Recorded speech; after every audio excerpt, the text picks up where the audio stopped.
தென்னாருடைய சிவனே போற்றி, என் நாட்டவர்க்கும் இறைவா போற்றி.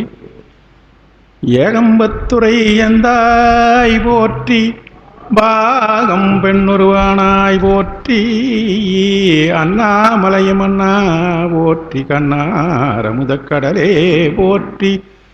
காவாய் கனகத்திரளே போற்றி, கையிலை மலையானே போற்றி போற்றி.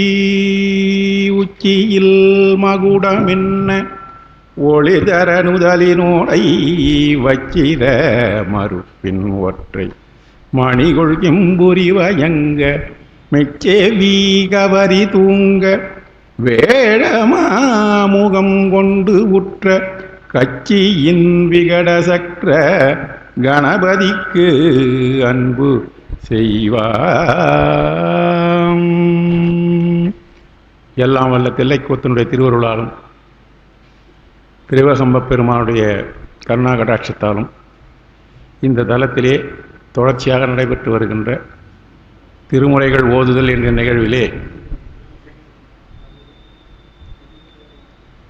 4க்கும் மேற்பட்ட பேராசிரியர்கள் கலந்து கொண்டு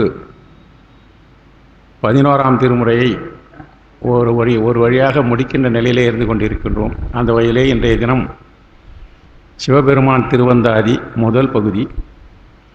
அதிலே இருக்கின்ற 100 பாடல்களிலே 65 பாடல்கள் வரை இதுவரை பார்த்து நிறைவு செய்யப்பட்டிருக்கின்றது. எப்படியாவது அடியார் பெருமக்களுடைய உள்ளத்திலே சென்று இந்த செய்தியை செவி வழியாக சேர்க்க வேண்டும் என்கின்ற எண்ணத்தோடு பல்வேறு பணிகளுக்கிடையிலே அவர் ஊரிலே இல்லாமல் இருந்தால் கூட அந்த சூழலிலும் எப்படியாவது இந்த நிகழ்வு தொடர்ச்சியாக நடைபெற வேண்டும் என்று போவதற்கு முன்னே ஒரு முறை நான் இருக்க மாட்டேன், நீ கொஞ்சம் பார்த்துக்கணும் அப்படின்னு சொல்லிவிடுவார். அதுக்கப்புறம் நேற்று ஃபோன் பண்ணி மறுபடியும் சொல்கிறாரு. அந்த வகையிலே ஒரு உரைப்பாக இருந்து கொண்டு இந்த நிகழ்ச்சியை நடத்தி பெற்று வருகின்ற ஞானமையா அவர்கள் இன்றைய தினம் ஒரு கடம்பத்தூரிலே இந்த நேரத்திலே இருந்து கொண்டிருப்பார் என்று நினைக்கிறேன். அவரை திக்கு நோக்கி வணங்கி, உடையவர் வந்தாலும் வரவில்லை என்றாலும் நாங்கள் சிவமெடுப்பதற்காக தயாராக இருக்கின்றோம் என்கின்ற வகையிலே வந்து இந்த நிகழ்ச்சியை சிறப்பித்துக் கொண்டிருக்கின்ற பக்குவம் வாய்ந்த அடியார் பெருமக்களாகிய உங்களுடைய திருவடிகளை வணங்கி மகிழ்கிறேன். பெருமக்களே, திருமுறைகளை கேட்பது என்பது பெரிய செய்தி. அந்த திருமுறைகளை கேட்பதற்கு கிடைக்கின்ற வாய்ப்பினை பயன்படுத்தி கொள்வது என்பது அது இன்றைய நிலையிலே இருக்கின்ற இந்த பிறவினுடைய பயன் அல்ல, பல்வேறு பிறவிகளிலே செய்த பயனாகத்தான் இது கிடைக்கும் என்பதை அருளாளர்களின் நூல்களின் நாம் அறிந்து கொண்டிருக்கின்றோம். அந்த வகையிலே இந்த சிவபெருமானை பற்றி முழுமையாக கூறப்பட்டிருக்கின்ற சிவபெருமான் திருவந்தாதி கபிலதேவநாயனார் அருளி செய்தது. இன்றைய தினம் 66வது பாடல். 66வது பாடலுடைய செய்தி, பெருமானை தன்னுடைய உள்ளத்திலே தலைவனாக வரித்து கொண்டிருக்கின்றாள் ஒரு தலைவி. அந்த தலைவி அந்த பெருமானுடைய நினைவிலேயே வாடிக்கொண்டிருக்கின்றாள். அந்த பெருமான் அதற்காக அவருக்கு எந்த விதமான அடையாளங்களையோ அல்லது வருகிறேன் என்றோ வரவில்லை என்றோ வாய்மொழியோ எதுவும் கொடுக்கவில்லை. இந்த நிலையிலே அவன் மேலே மிகவும் வருந்தி கொண்டிருக்கின்ற தலைவியானவள், என்னுடைய நிலைமை பார்த்தாயா என்று தன்னுடைய நெஞ்சோடு பேசுகின்றாள். தன்னுடைய நெஞ்சோடு பேசுகின்ற ஒரு தலைவனுடைய கூற்றாக இந்த பாடலை கபிலதேவநாயனார் அருளியிருக்கின்றார். ரொம்ப அருமையான பாடல். எனக்கு வளை நில்லா எழில் இழந்தேன் என்னும் எனக்கு வளை நில்லா நோய் செய்தான் இனக்குவளை கண்டத்தான் நால்வேதன் காரோணத்து எம்மானை கண்டத்தால் நெஞ்சே காக்கை. அருமையான தொடர் பாருங்க. கண்டத்தால் நெஞ்சே காக்கை, கண்டத்தால் நெஞ்சே காக்கை என்று கடைசி சீர் ரொம்ப அருமையான சீராக முடிச்சிருக்கிறாரு. எனக்கு இங்கே இந்த பாடலிலே தன்னுடைய நெஞ்சுக்கு தான் அந்த பெண் சொல்கிறார், பெருமானை அந்த ஒரு பொருள் மட்டும் சொல்லிடுறேன்.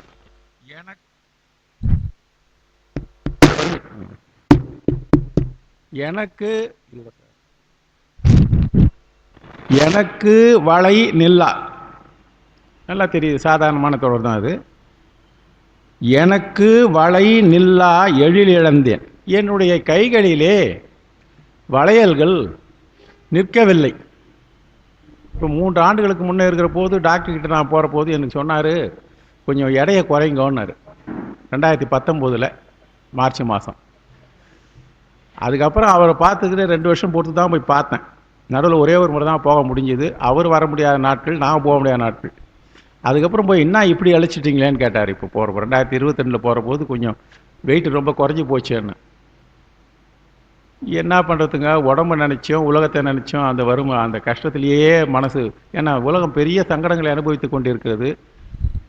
எங்களுக்கெல்லாம் அப்பப்போது அடியார் பெருமொழியை பார்ப்பதும், நிகழ்ச்சிகளில் கலந்து கொள்வதும், ஆலயங்களுக்கு செல்வதும் இல்லாமல் இருந்தாலே அது ஒரு பெரிய வறட்சி தான். வளை நில்லா நோய் எமக்கெல்லாம். இந்த தலைவிக்கு வேற வளை நில்லா நோய்க்கு. அதுபோல் உடல் மெலிந்து விட்டால் வளையல் நிற்கவில்லை. நான் ஏற்கனவே சொல்லியிருக்கிறேங்க, இந்த மெலிந்து விட்ட காரணத்தினாலே 10 கிராம் இருக்கிற ஒரு மோதிரம் எங்கே கழண்டு விழுந்ததுன்னே என்னால் கண்டுபிடிக்க முடியல. இன்றைக்கி வரைக்கும் கிடைக்கல.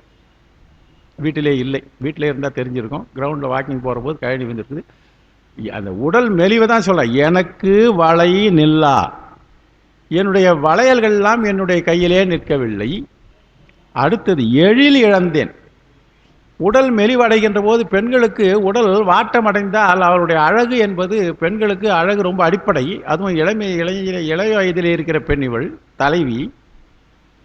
என்னுடைய எழிலை இறந்து விட்டேன் என்னும் எனக்கு வளை நில்லா நோய் செய்தான். எனக்கு இந்த வளை நில்லாத அளவுக்கு எனக்கு இந்த நோயை செய்தான் இருக்கிறானே, அவன் யார் என்று சொல்லுகிறேன் கேளுன்னு. அந்த யாருக்கு சொல்கிறார்? நெஞ்சுக்கு தான் சொல்கிறார். இந்த எனக்கு வளை நில்லா நோய் செய்தான். இந்த நிலையிலே நான் உருவாவதற்கு ஆகின்ற வழியிலே இந்த நோய் செய்தவன் இன குவளை கண்டத்தான்.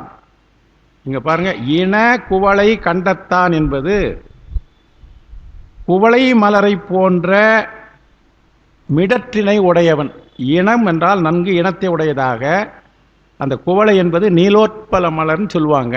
அந்த மலர் நீல நிறத்திலே இருக்கும். அந்த நீல நிறத்திலே இன குவளை என்கின்ற நீல நிறத்தை உடையதாக இருக்கின்ற நீலோத்பல மலரை உள்ளே உடையதாக இருக்கின்ற கண்டத்தை உடையவன். கண்டம் என்பது மிடரு. ஆக பெருமானுடைய நீலகண்டத்தை சொல்லியாச்சு. மிண்டத்தான் நால் வேதன். இந்த நால் வேதன் என்கிற சொல்லுக்கு 3 பொருள் சொல்லலாங்க. 4 வேதங்களை அருளியவன், 4 வேதங்களை ஓதியவன். பெருமான் வாயாலேயே 4 வேதங்களை ஓதி இருக்கிறார். அதனால் 4 வேதங்களை ஓதியவன், 4 வேதங்களுடைய பொருளாயிருப்பவன். அந்த 4 வேதம் என்பது இத்தனை பொருள் சொல்ல ஆக மட்டும் வேதங்களுக்கு அவன் தான் அடிப்படை. 4 வேதன் அவன் எங்கே இருக்கின்றார் என்றால், அருமையாக வீட்டிலிருந்து அருள் பாலிக்கின்ற இடமானது காரோணம் என்கின்ற ஒரு தலம். காரோணத்து எம்மானை கண்டத்தால் நெஞ்சே காக்கை.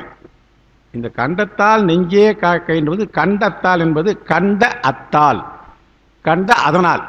இப்போ தெளிவாக சொல்லிட்டாங்க. எனக்கு இந்த நோய் வருவதற்கு காரணம் வளையல் நிற்கவில்லை, எல்லாம் முடிஞ்சு போச்சு. இதுக்கெல்லாம் காரணமாக இருப்பவன் பெருமான். அவர் பெருமான் 3 அடையாளம் சொல்கிறாங்க.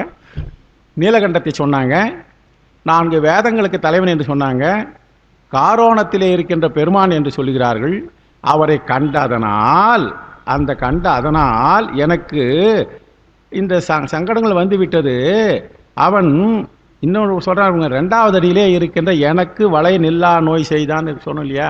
இந்த வளை நில்லா நோய் செய்தான் என்பதற்கு, இந்த வளை நில்லா நோய் இந்த பெண்களுக்கு முதல் அடியில் வளை நில்லாவில்லை சொல்லிட்டாரு. இந்த 2வது வடியில் இருக்கிற எனக்கு வளை நில்லா நோய் செய்தான் பாருங்க. இது எப்படி பிரிக்கிறேன் பாருங்க. எனக்கு அதாவது 2வது நோயில் என் நக்கு வளை நில்லா நோய் தந்தான்.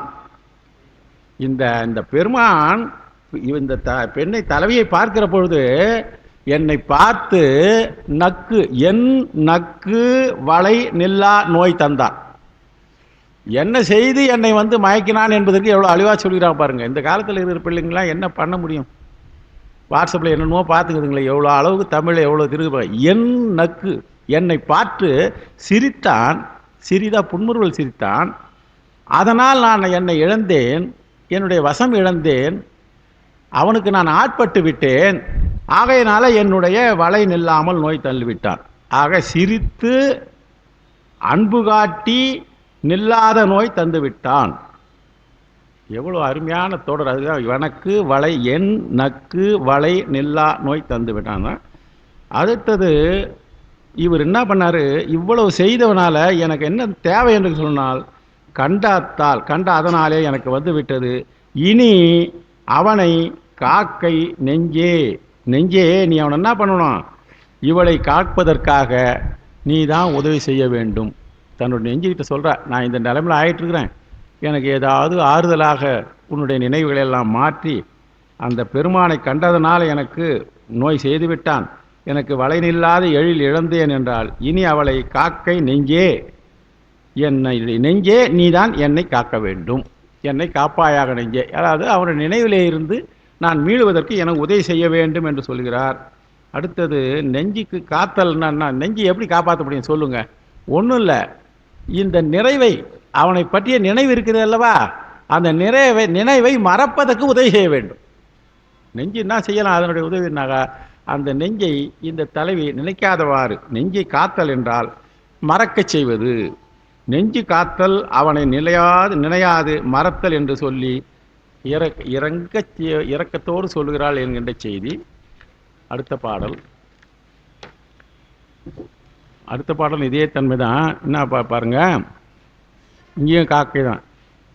காக்கை வளை என்பார்க்கு அன்பாய்ப்பால் நையாதே. இப்படி கொஞ்சம் ஜாகிரதையா பாருங்க. காக்கை வளை என் பார்ப்பார்க்கு அன்பாய் பால் நையாதே, காக்கை வளை வெண்பார்ப்பான் ஊக்குறக்கு. காக்கை வளை ஆடானை ஈருரியன் ஆண் பெண் அவிர்சடையன் ஆடானை ஆனது அமைவு. படிக்கிறதுக்கே கொஞ்சம் கஷ்டமாக தான் இருக்குது. இது ஒன்றும் இல்லை, கா கை வளை என்பது கா கை வளை பிரிச்சுங்க. காக்கை வளை என்கின்ற முதல் தொடர் இருக்கிறதே, காக்கை வளை என்பதை கா கை வளை, கை வளைகளை இழந்து விடாமல் காப்பாற்று.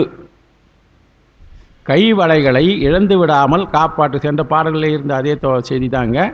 கை வளைகளை இழந்து விடாமல் காப்பாற்று என்பதாக சொல்லி ஆர்ப்பரிக்கின்றவர்கள் மேல் என்று சொல்லி, என்னுடைய வளைகள் நிகழ்ந்து விடாமல் என்று ஆர்ப்பார்க்கு என்று என் கை வளைகள் நகிழ்ந்து விடாமல் இருக்கும் வகையிலே என்னை காப்பா என்று ஆர்ப்பரித்து கொண்டு சொல்லி கொண்டு இருப்பார்களுக்கு அன்பாய் பால் நையாதே. அன்போடு என்னுடைய கை வளைகள் நிகழாமல் இருக்க வேண்டும் என்றால் எனக்கு ஒரு ரெஸ்பான்ஸ் கொடு. நான் பார்க்குற போது நீ என்னை பார்த்து பரவாயில்ல கவலைப்படாதுன்னு ஒரு ஆறுதல் சொல்லு. சொல்லாமல் இருக்காது. அன்பாய் பால் நையாதே, அவர்களுக்கு மேலே அவர்கள் மீது அவர்கள் பால் அந்த அன்புடையவர்கள் பாலே நையாதே என்றால், நெய்தல் என்றால் மனம் இறங்குதல் பொருள். அவர்கள் பால் மனம் இறங்காமல் காக்கைகள், இந்த பெருமான் என்ன செய்கிறார்ன்றது சொல்லிட்டாங்க. பெருமானே, உன் மீது நான் மையல் கொண்டிருக்கிறேன், என்னை நீ காக்க வேண்டும். காப்பதற்காக என்றால் நான் காக்கிறேன் என்பது அடையாளமாக உன்னுடைய ஏதாவது ஒரு சிக்னல் ஏதாவது கொடுக்கணும்னா, இப்போல்லாம் எப்படியோ சொல்லிக்கிறாங்க. அப்போல்லாம் வந்து என்ன மாலை கொடுப்பாங்க, அப்புறம் வந்து ஒரு பதில் சொல்லி அனுப்புவாங்க, தோழியை தூது விடுவார்கள், தூது சொல்லி அனுப்புவார்கள், வருகிறேன் என்று சொல்லுவார்கள். இப்படி ஏதாவது ஒரு அடையாளம் எனக்கு கொடுக்கணும். இல்லை, என்னை காப்பாற்று என்று அன்பால ஆர்ப்பரித்து கொண்டிருக்கிறவர்கள், காப்பாற்று என்று கதறி கொண்டு இருப்பவர்களுக்கெல்லாம் அன்பாய் அவர்கள் பால் நையாமல் இரக்கம் கொள்ளாமல் இவர் என்ன பண்றாராம், காக்கை வளை என்பார்ப்பான். காக்கை வளை என்பார்ப்பான் அவன் என்றால், இந்த பாருங்க, என்பார்ப்பான். இங்க பெருமானுக்கு சொல்றாரு என்பு ஆர்ப்பான் ஆகிப்போச்சு. என்பு ஆர்ப்பான் நன்றாக தெரியுது. எலும்பு மாலைகளை அணிந்து கொண்டிருப்பவன். ஆர்த்தல் என்றால் அணிந்து கொண்டு இருப்பதுங்க. இங்க மேலே இருக்கிற சொல்லுக்கு ஆர்த்தல் என்றால் ஆர்ப்பரிக்குதல், சத்தம் போட்டு கேட்டுனே இருக்கிறது, கெஞ்சது. ஆனால் இங்க வந்து என்பு ஆர்ப்பான், என்பை ஆர்த்தல் என்றால் அணிந்து கொண்டிருப்பது. இங்க அடுத்தது பாருங்க, காக்கை வளை என்புன்றாருங்க. காக்கை வளை என்பென்றால் இறந்து விட்ட பிறகு அந்த எலும்பிலே என்ன செய்வோம், அது எலும்பிலே இருக்கிற மாமிசங்களை உண்பதற்காக காக்கைகள் வளைத்து கொண்டு இருக்கின்ற. இப்போ எலும்பு எப்பொழுது உருவாகும்? உயிரினங்கள் இறந்து விட்ட பிறகு அதில் தசையோடு இருக்கும். அந்த தசைகள்லாம் என்ன, அது உண்பதற்கு எது வரும்? காக்கை. அதனால் காக்கைகளால் வளைக்கப்பட்டதாக இருக்கின்ற என்பை அறிந்து கொண்டிருப்பான். அந்த பெருமான் எந்த ஊரில் இருக்குன்னு தெரியுமா? ஊர் குரக்குக்கா. இந்த சொல்லு பாருங்க, இந்த தனி சீரில் இருக்கிற காவை இந்த பக்கம் சேர்த்துங்க. ஊர் என்பு ஆர்ப்பான் ஊர், எலும்பை அணிந்தவனாக இருக்கின்ற பெருமானுடைய ஊர் குரக்குக்கா. திரு குரக்குக்கா என்கிற தலக்கம். குரங்குக்காயின்னு குரக்குக்கா காக்கை. அந்த பெருமான் குரக்குக்கா அவன் என்ன பண்ணானா, கைவளை ஆடானை ஈருரியன். கைவளை ஆடானை ஈருரியன் ஆண் பெண் அவிர்சடையன். அந்த பெருமான் என்ன பண்றான்னா, சிவபெருமான் குரக்குக்கா என்பது 2 இடம் சொல்றாருங்க.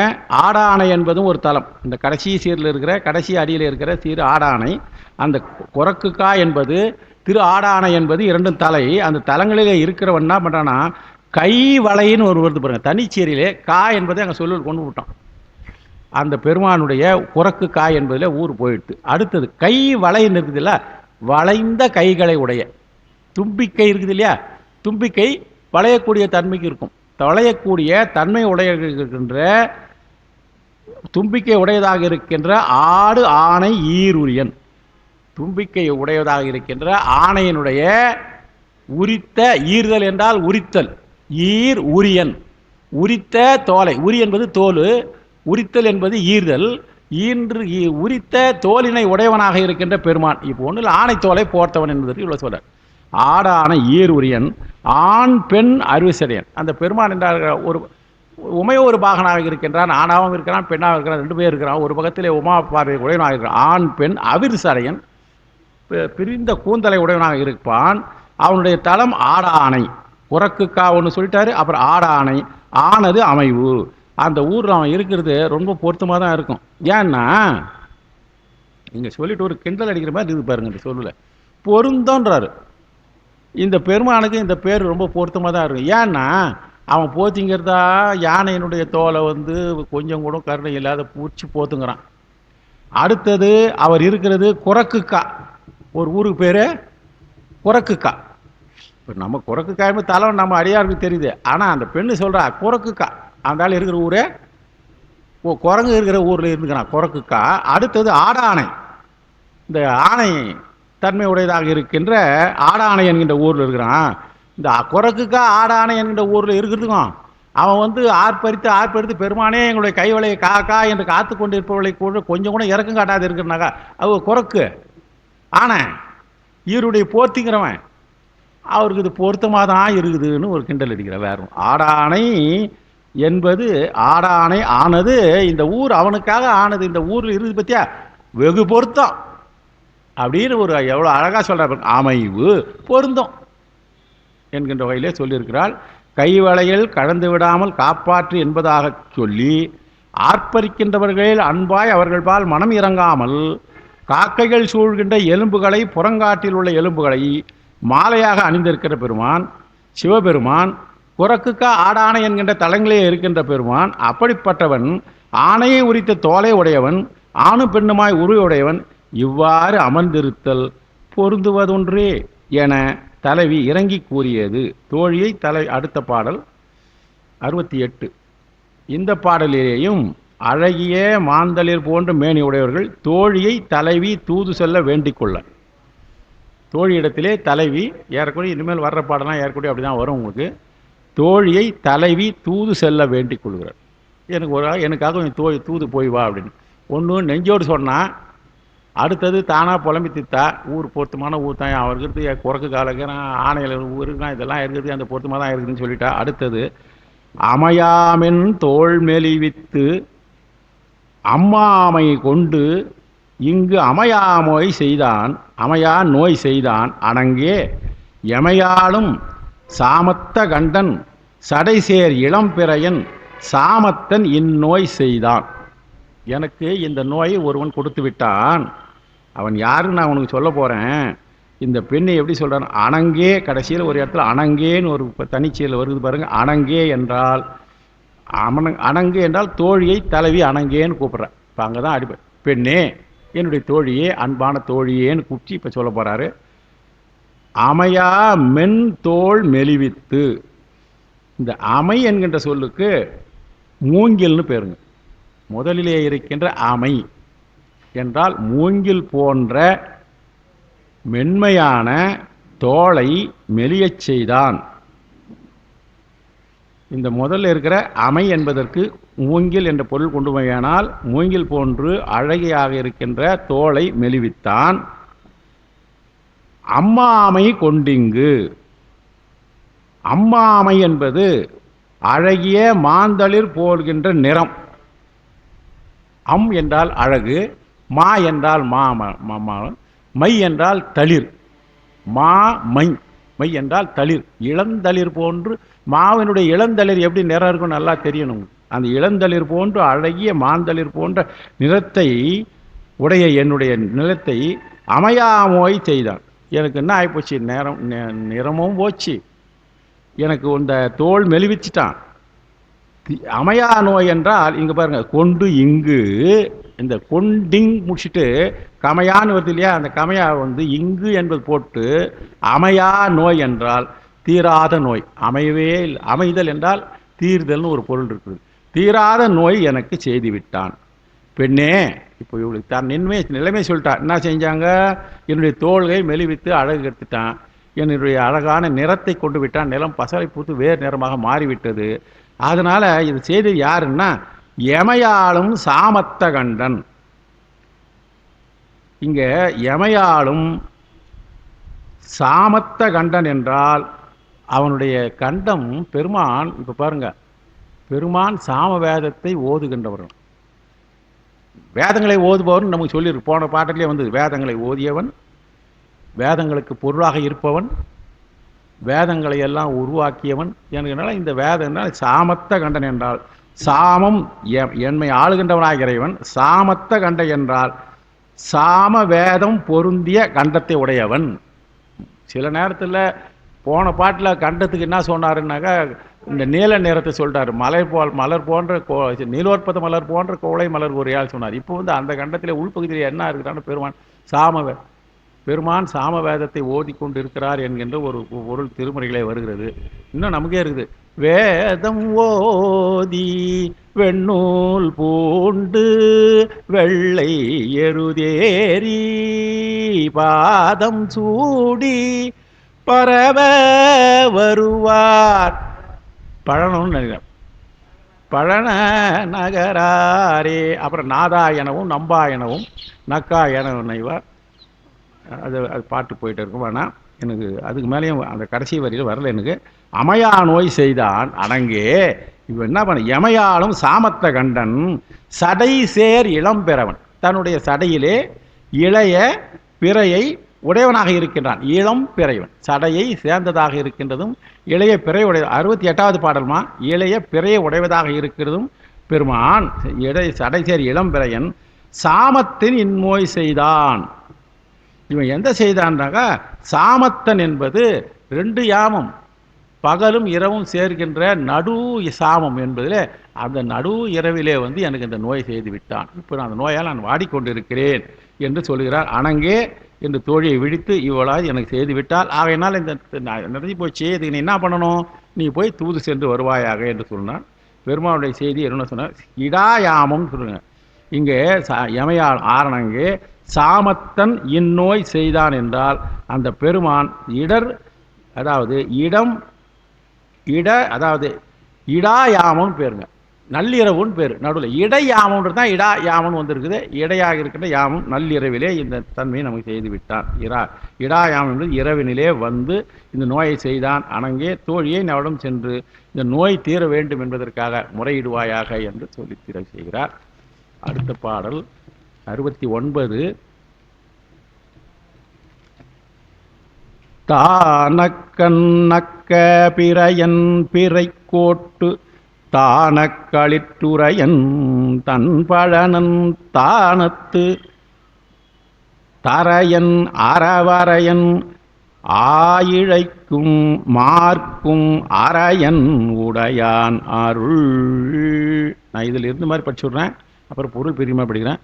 தானக்கண் நக்க பிறையன் பிறை கோட்டு தான களிற்று உரியன் தன் பழனன் தானத்து, இங்கே கடைசி சிவரில் தானத்துன்னு முடிவு பாருங்க. தானத்து அங்கே கொண்டு வாங்க. தானத்து அரையன் என்பது அரையன். தானத்து அந்த தூ அங்கே கொடுத்துட்டு மீதி அரையன். அறவரையன் ஆயிழைக்கும் மார்க்கும் அரையன் உடையான் அருள். ரொம்ப குழப்பமான சொற்களாக இருந்தாலும் தானத்து அரையன், இங்கே உங்க தானத்து அரையன் என்ற கடைசி சீர் தொடங்கலாம். தானத்து அரையன், இந்த இரண்டாவது அடியிலே தனி சீர் இருக்குது இல்லையா, அங்கே பாருங்க. தானத்தரையன் என்பதை தானத்து அரையன் என்பது ரொம்ப நுணுக்கமான பொருள் சொல்றார். நம்ம அருணையார் சொல்றது தான் இது.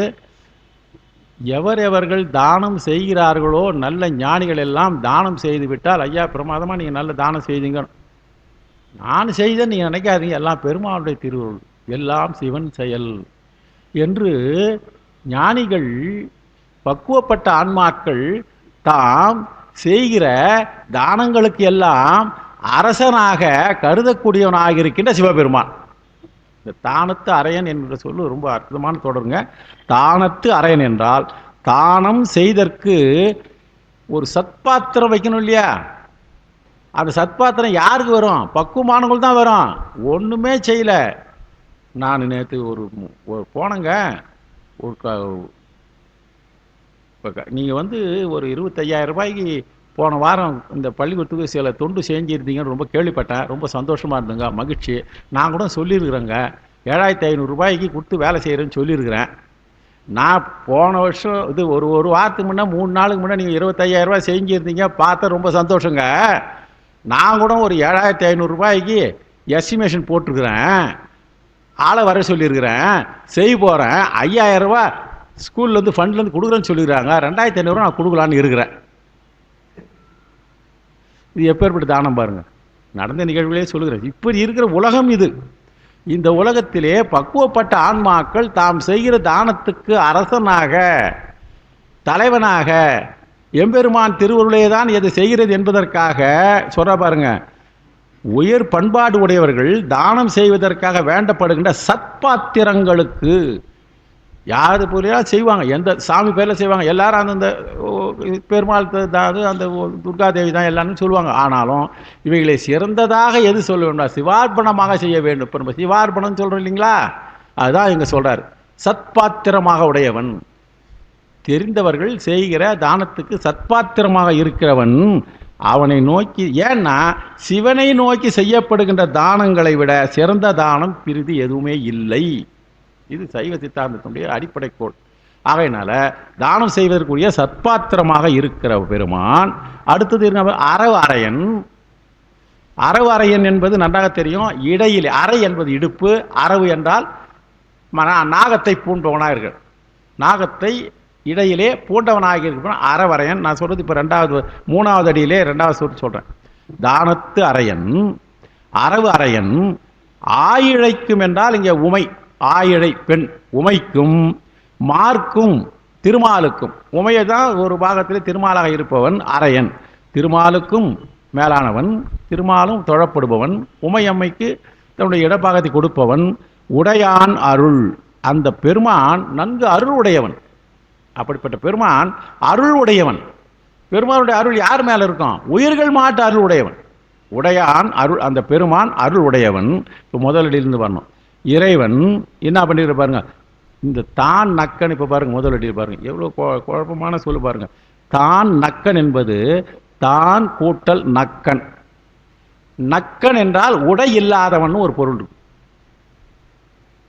நக்கன் என்றால் உடை இல்லாதவன். பெருமானுக்கு நக்கன் ஒரு பொருள் ஒரு சொல்றமே நம்ம வரிசையா பெருமானுடைய திருநாமங்கள்ல. நக்கன் நாமன் நமச்சிவாய், நக்கன் பெருமான். அந்த நக்கன் என்பதற்கு எந்த காரணத்தினால் அந்த உடை இல்லாதவன், நக்கன் உடை இல்லாதவனுக்கு நக்கன் என்று பேரு. தான் நக்கன், பெருமான் உடை இல்லாதவன். நக்க பிறையன் என்றால் ஒளிர் விடுகின்ற, நக்கல் என்றால் ஒளிர் விடுதலுக்கு நக்கல். நக்கல் என்ற சொல்லுக்கு நகுதல், ஒளி விடுதல், ஒளி விடுகின்ற பிறைய உடையவன். எவ்வளோ அந்த ஒவ்வொரு சொல்லுக்கு எப்படி. நக்க பிறையன் என்றால் ஒளி விடுகின்ற பிறை உடையவன். அடுத்து பிறை கோட்டு என்றால் பிறை கோடு, பிறை என்றால் வளைந்து, கோடு என்றால் தந்தம்.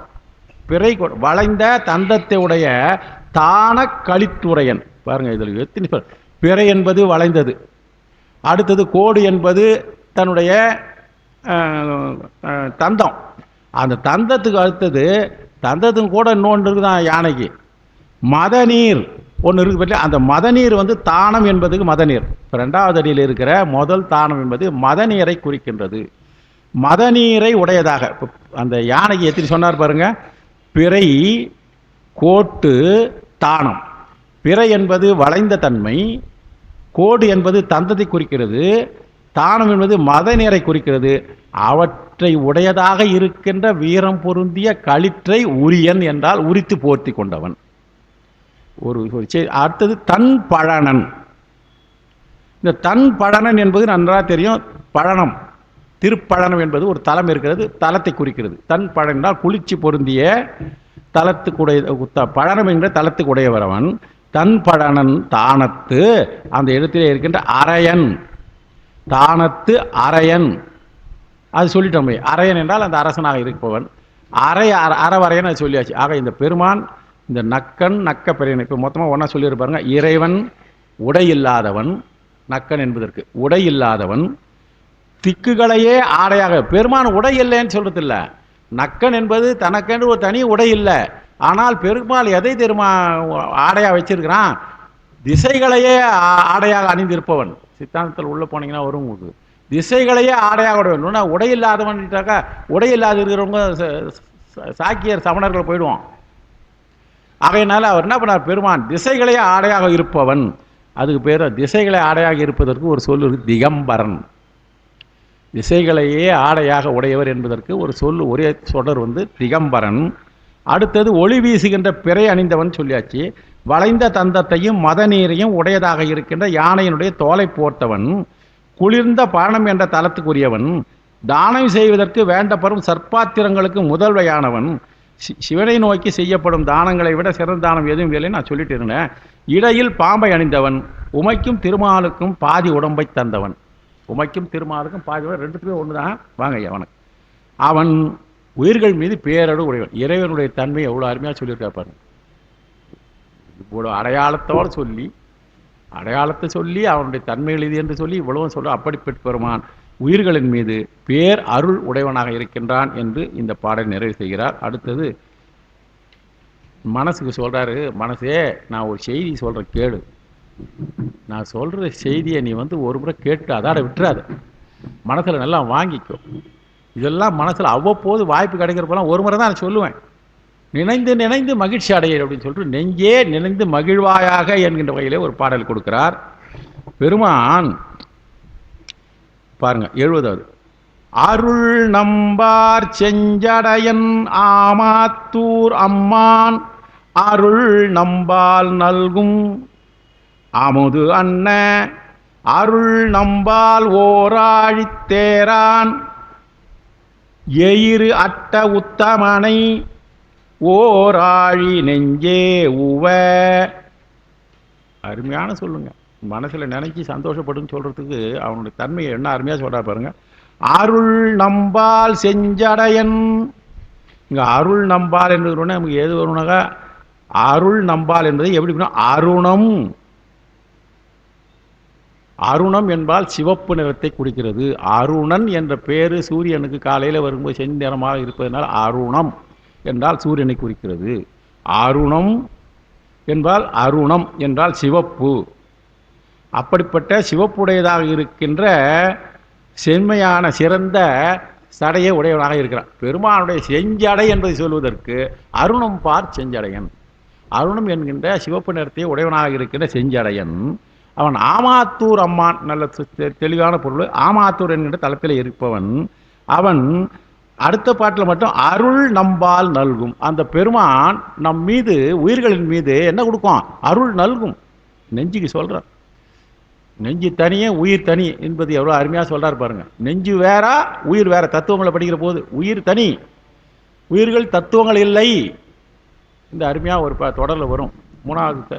மூணாவதா 6ன்னு நினைக்கிறேன்.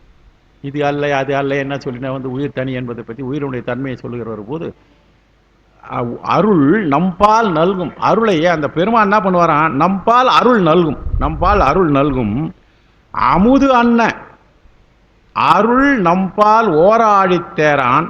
அடுத்தது அந்த அருள் எப்படிப்பட்டதான், அமுதம் போன்ற அருள். பெருமான் கொடுக்கின்ற அருள், இப்போ குழந்தைங்களுக்கு ஐஸ்கிரீம் வாங்கி கொடுக்குறோம், அது அமுதம் சொல்ல முடியாது.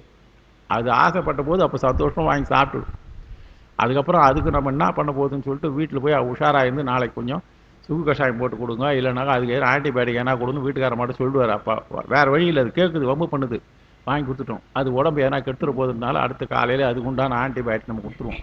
ஆனால் பெருமாளுடைய திருவள்ளுவர் இருக்கிறதே அமுதன்னு அருள் நண்பா. அப்படிப்பட்டவன் அருள் நம்பால் ஓராழித்தேரான்.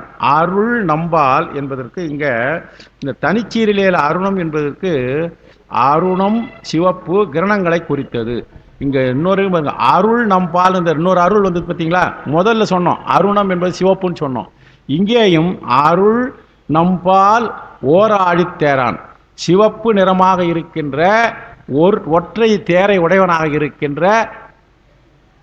தேரான் யார், இப்போ சூரியனை சொல்ல வராருங்க. இந்த தனிச்சீரில் அருளன் நம்பால், அருணம் என்பது சிவப்பு நிறம், சிவப்பு நிறத்தை உடைய கதிரை உடையவனாக இருக்கின்ற ஒற்றை தேர். இவருக்கு அது உங்களுக்கு கதை தெரியும்னு நினைக்கிறேன். ஒற்றை தேர், ஓராழித்தேர் யாருக்கு, சூரியனுக்கு ஓராழித்தேர். அருணன் என்பது அவருக்கு அதாவது அந்த சிவந்த நிறத்திலே உடுகிற முதல்ல அந்த தேரை ஓட்டுகின்ற அருணன் தான் முதல்ல தெரியும், அதுக்கப்புறம் தான் பெருமான் தெரியும். கொடுங்க எல்லாம். அந்த ஓராழித்தேரோன் அருணன் என்பவன் ஓட்டி, அவருடைய சாரதி பேர் அருணன். வரலாறு நீங்கள் சொல்லணும், அது வரலாறு சொன்ன நிலமாக போயிடும். ஓராழித்தேரோன் என்றால் சூரியன். இப்போ சொல்லிடணும், அருள் நம்பால்னா சிவந்த கிரணங்களை உடையவராக இருக்கின்ற ஒற்றை ஒரு பொருள் சூரியனுக்குன்னு சொல்கிறதுக்கு வந்துட்டு எவ்வளோ அடைமொழியை கொடுக்குறாரு பாருங்க. சிவந்த கிரணங்களை உடையவன், ஒற்றை தேரை உடையவன், எயிறு அட்ட உத்தமன். இங்கே கொண்டாந்து நிற்கிறார், தக்கையாகத்தை கொண்டாந்து. எயிறு என்றால் பல்லு, அட்டை என்றால் அடித்து உதைத்தவன், அந்த இல்லாத அடுதல் என்றால் அது இல்லாமல் செய்தல், இல்லாமல் இருந்தால் செயலிழக்க செய்தல். பல்ல உதுத்துட்டனாக்கா பல்லு இருக்க வேண்டிய இடத்துல, பல்லு எங்கே இருந்தால் தான் மரியாதை, அங்கே இருக்க வேண்டிய இடத்துல இருந்தால் தான் மரியாதை, வேறு இடத்துல தான் அதுக்கு மரியாதை. அதனால் உயிர் அட்டை, அதாவது நான் முதல்ல எழுதும்போது உயிர் அட்டைன்னு எழுதிட்டேன், அப்புறம் எயிறுன்னு திருத்தன உரையை பார்த்து எயிறு அட்ட உத்தமனை அந்த பெருமான் ஓராழி நெஞ்சே உவ. இந்த கடைசி சீரை பாருங்க. இப்போ நம்ம இதில் ஓராழி நெஞ்சே சொல்லினாங்க, என்ன சொல்ல எப்படி பிரிக்கிறார் பாருங்க. ஆழி நெஞ்சே, ஆழ்ந்து என் உள்ளத்திலே இருந்து இருக்கிற ஆழி நெஞ்சே, ஓர்னா என்ன அர்த்தம், நினைப்பாயாக. ஏன்னா அவன் வந்து அமுதமண்ண அருளை நமக்கு கொடுக்குறா இல்லையா, அதனால் எப்படி இந்த வரி ரொம்ப அழகாக பிச்சுக்கார் பாருங்க. ஆழி நெஞ்சே ஓர், என்னுடைய அருமையான நெஞ்சமே, உள்ளே இருந்திருக்கின்ற நெஞ்சமே, நீ ஆழமான நெஞ்சு, உன் உள்ள எவ்வளோ வேணாலும் எடுத்து உள்ளே போட்டு வச்சுக்குவேன். அப்படிப்பட்ட நெஞ்சு உடைய நெஞ்சே நீ என்ன பண்ண, ஓர் என்றால் அவனை சதாகாலம் நினைப்பாயாக. ஓர், அதனால எனக்கு என்ன கிடைக்கும் நீ கேட்குறீல்ல, உவத்தல், சந்தோஷப்படணும். இந்த சொல்லு ஓராடி நெஞ்சே உவ என்பதை பொருள் புரியுமா, ஆழி நெஞ்சே ஓர் உவ. ஆக நெஞ்சுக்கு இந்த அம்மா என்ன சொல்லுறாங்க, தலைவியே இல்லை, பாடல் ஆசிரியராக வச்சிடலாம். கபிலதேவ நாயனரே சொல்கிறார், பெருமான் உயிர்கள் மீது இரக்கம் கொண்டிருக்கிறான், அவனை நீங்கள் மனதில் நினைக்கலாம், அவன் அருள் நல்லுவதற்காகத்தான் இருந்து கொண்டிருக்கிறான், அவன் தனக்கென்று எதுவுமே வைத்துக்கிறது இல்லை, அவனுக்கு ஆடை கூட கிடையாது, திசைகளையே ஆடையாக உடையவன், அவன் தன்மை அப்படியே கொஞ்சம் கொஞ்சமாக சொல்லிட்டு வந்து செஞ்ச சிவப்பை சடைய உடையவன். ஆகையினால அவன் உயிர்களுக்கு சூரியனது பற்களை இல்லாமல் செய்தவன், அந்த உயிர்களுக்கு நன்மைகளை செய்யும் இறைவனை துன்பத்தில் ஆழ்ந்து இருக்கின்ற கவலையிலே இருந்தது. எப்பவுமே நெஞ்சத்தில் இருக்கிறது தான். நம்மெல்லாம் உலகத்தில் நெஞ்சுன்றதுமே கவலையோடு இருக்கிற நெஞ்சு தான். கவலை இருந்தால் தான் கொஞ்சம் அதிகமாக பிடிச்சிக்கும். நன்மையான விஷயம் வந்துனாக்கா அது தீண்டாது.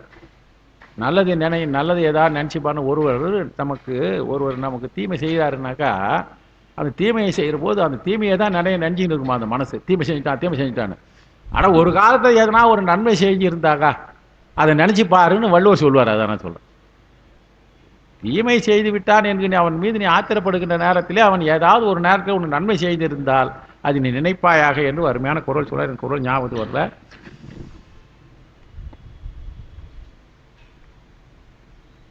அவன் செய்த ஒரு நன்றியை ஒரு ஏதாவது ஒரு நல்ல நன்றியை மனத்தில் நினைத்தால் அந்த கோபம் உனக்கு இல்லாமல் ஆகிவிடும் சொல்லுவார்.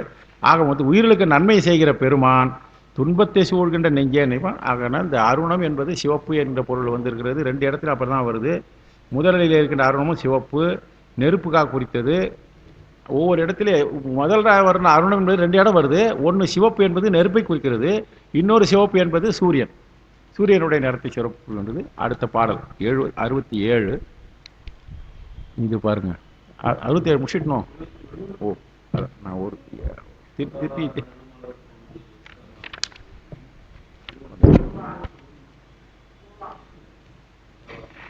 பாருங்க. உல இல்ல வா இருந்தா ஓ, ரைட்டு. உவ வா வகரம். அந்த பாடலில் தவறாக இருந்தால் திட்டிங்க. உவ வா, உங்களுடைய அச்சில் பிழையா இருந்துக்கலாமா? உவ வா என்னப்பா? அதான் இதை பொருள் சொல்றப்பதான் உங்களுக்கு புரியுங்க.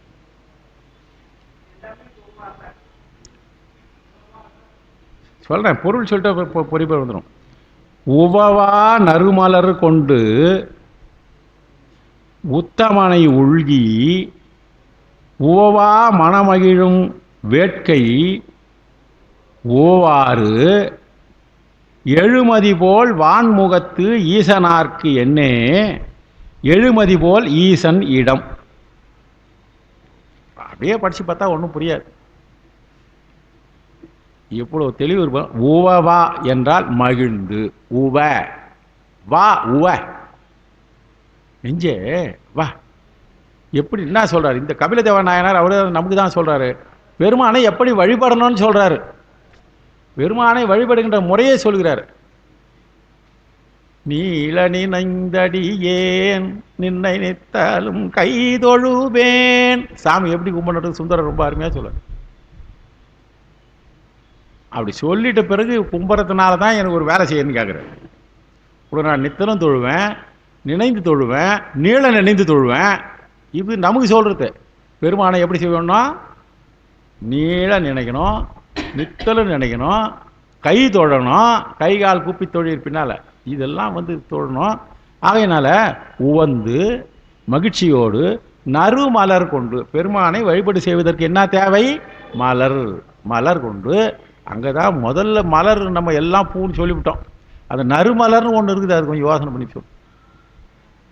வாசம் பொருந்திய மலர். சரி, அதுக்காக நம்ம தேடி போனோம்னா நம்மளாம் நம்ம வழிபடவே முடியாது இன்றைய சூழல்ல. அதனால உவவா நறுமலர் கொண்டு எவ்வளோ வழி சொல்றாரு பாருங்க. உவவா மகிழ்ச்சியோடு நறுமலர் கொண்டு வாசனை மலரை கொண்டு உத்தமனை, பெருமானுக்கு ஒரு அடையாளம் கொடுக்குறார். உத்தமன், நம்ம உத்தமனை வணங்குன்றோம். இந்த யாரையோ வணங்குறாங்க இப்போ உலகத்தில். அதனால உத்தமனை உள்கி மனதிலே நினைந்து, நினைந்து வழிபடணும். நீள நினைந்துன்னு சொன்னார் பார்த்தீங்களா? நினைந்து வழிபடணும். நினைந்து உவவா மனமகிழும் வேட்கை ஊ அவா. இந்த இடத்துல 2வது வரியில் இருக்கிற ஊ அவா, அது எப்படி பேசணும்? ஊ அவா என்றால் எழுகின்ற ஊ அவா என்று மகிழ்ச்சி நோக்குமா. நமக்கு என்ன வருமா? பெருமானை வணங்குகின்ற போது மேலும் மேலும் அவா என்பது மகிழ்ச்சி சொன்னல. ஊ அவா என்றால் எழுகின்ற மகிழ்ச்சி. எழுகின்ற மகிழ்ச்சியோடு உவாவாறு, அதுவும் உவாதான் வருது. உவாவாறு எழுமதி போல் வான்முகத்து ஈசனார்க்கு என்ன என்றால் எழுமதி. நல்லா தெரியும். எழுமதி என்றால் தொடங்குகின்ற நிலா, தோன்றுகின்ற நிலாவை போன்று வான்முகத்து வானகத்திலே எழுகின்ற மதியை போன்று ஈசர். பெருமான் வந்து எப்படி உதயகிரியிலே உதயமாகின்ற சந்தனை போன்ற இருக்கின்ற பெருமானை ஈசனார்க்கு என்னே என்று ஏதாவது என்னேன்னு வருது பார்த்தீங்களா? என் என்று அறி, அவனை என்ன என்று நீ யாரும் அறிமதி. எப்படின்னா ஈசனிடம் எழுமதி போல் என்றது உதிக்கின்ற சந்திரன். எழுமதி போல் ஈசனிடம். இங்கே மேலே இருக்கிற எழுமதி என்றால் எழும் மதி, ரெண்டுமே எழுமதி தான் வருது. நான் பொருள் சொல்கிறேன்ப்பா. உத்தமனை உள்கி மகிழும் வேட்கை. எழுமதி என்பதுன்னு பாருங்க, எழுமதி எழுகின்ற அறிவு. இந்த ஒரு இடத்துல மதி என்பது சந்திரன், இன்னொரு இடத்துல மதி என்பது எழுகின்ற அறிவு.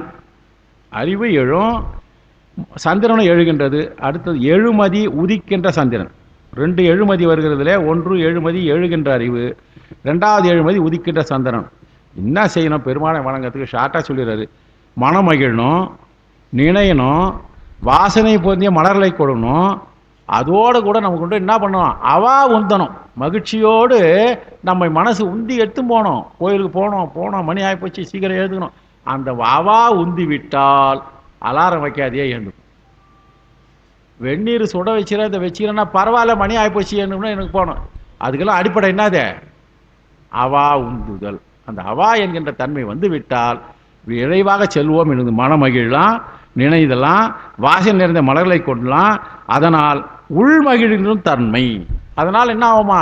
உள் மகிழ்தல், உள்ளே இருக்கின்ற மனமானது மகிழ்தல். அதுக்கு ஒன்று செய்யுங்க, என்ன நிம்மதியாக இருக்குதுங்க. இன்னைக்கு இன்னமும் சட்டு காலையில் எப்படி எழுப்பாதியா நான் ஏந்துட்டேன். மனம் ஏந்து குளிச்சுட்டு வெளியில் வரேன், அப்போ தான் அலாரம் வச்சுது. இன்னமும் இன்னைக்கு காலையில் ஏந்தவுடனே ஒரு சுறுசுறுப்பாக இருந்து போனேன், ஏந்த எல்லாம் சேர்ந்து கோயிலையும் போய் தரப்பாருங்கன்ற தாழ்மையை தரத்துட்டாங்க. போய் நிம்மதியாக தரிசனம் பண்ண, நல்ல அலங்காரம், நல்ல அருமையான அலங்காரம், எல்லாம் வழிபாடு செஞ்சுட்டு வந்தங்க. சந்தோஷமாக இருக்குதுங்க. அதுதான் உள் மகிழ்தல். பெருமானை வழிபாடு செய்தால் உள் மகிழ்கின்ற தன்மை எப்படி இருக்குமா?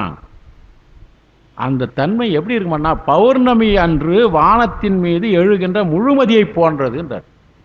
வானத்திலே பௌர்ணமி அளவிலே நிலவு எழுந்தினால் எவ்வளவு ஆனந்தமாக இருக்குமோ அது போல இருக்குமா. பௌர்ணலத்திலே போன்றது என்று உணர்வாயாக, என்று நீ உணர்வாயாக. இந்த உவாமதின்னு ஒரு இடம் வந்து பார்த்தீங்களா? உவாமதி தனிச்சீரில் உவாமதி என்பது முழு மதி நாளிலே எழுகின்ற சந்திரனை போன்றது. மதி என்றால் சந்திரன், உவா என்றால் பௌர்ணமி நாளிலே எழுகின்ற சந்திரனை போன்று அந்த மகிழ்ச்சி கொடுக்குமா. பெருமானை வணங்குவதால் இருக்கின்ற இந்த முறையே வழிபட்டால் பெருசாக ஒன்றும் சொல்லில்லைங்க.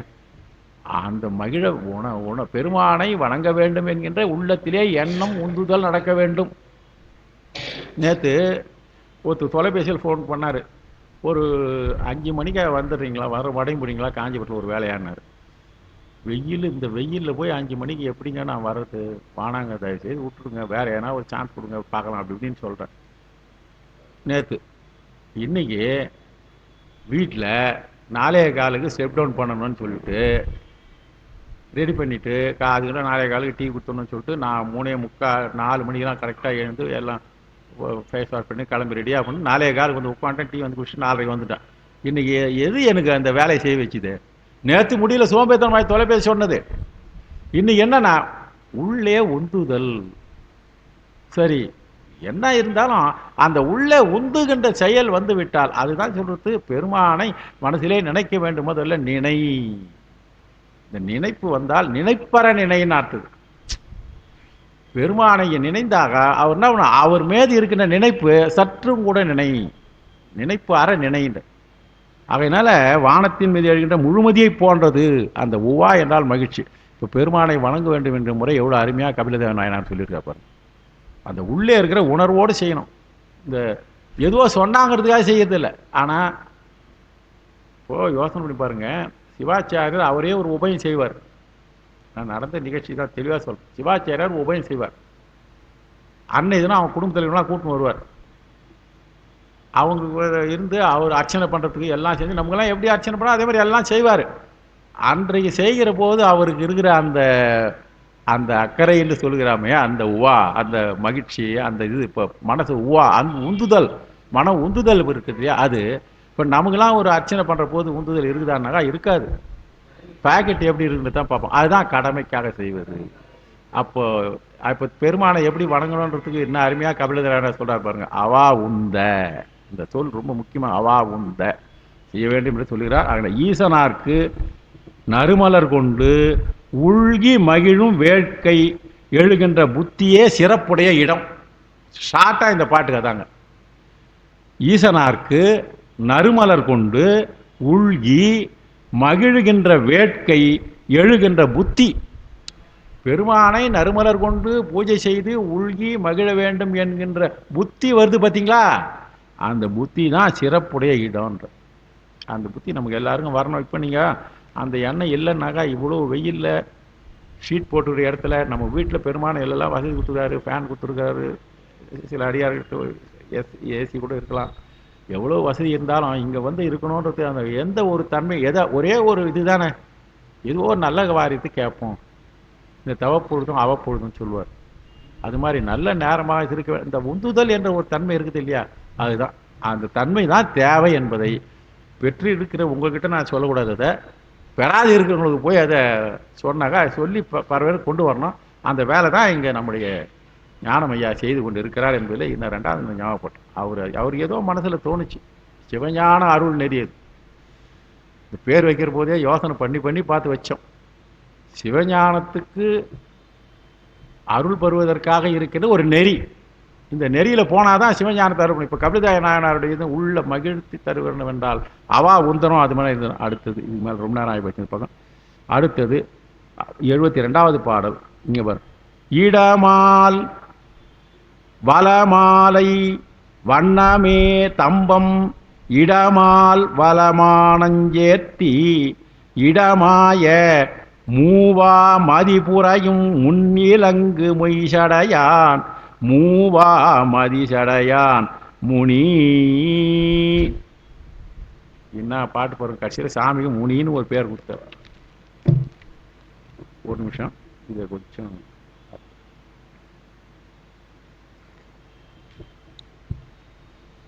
அந்த பாட்டை படிங்க. இடமால் சார், இந்த பாட்டு படி.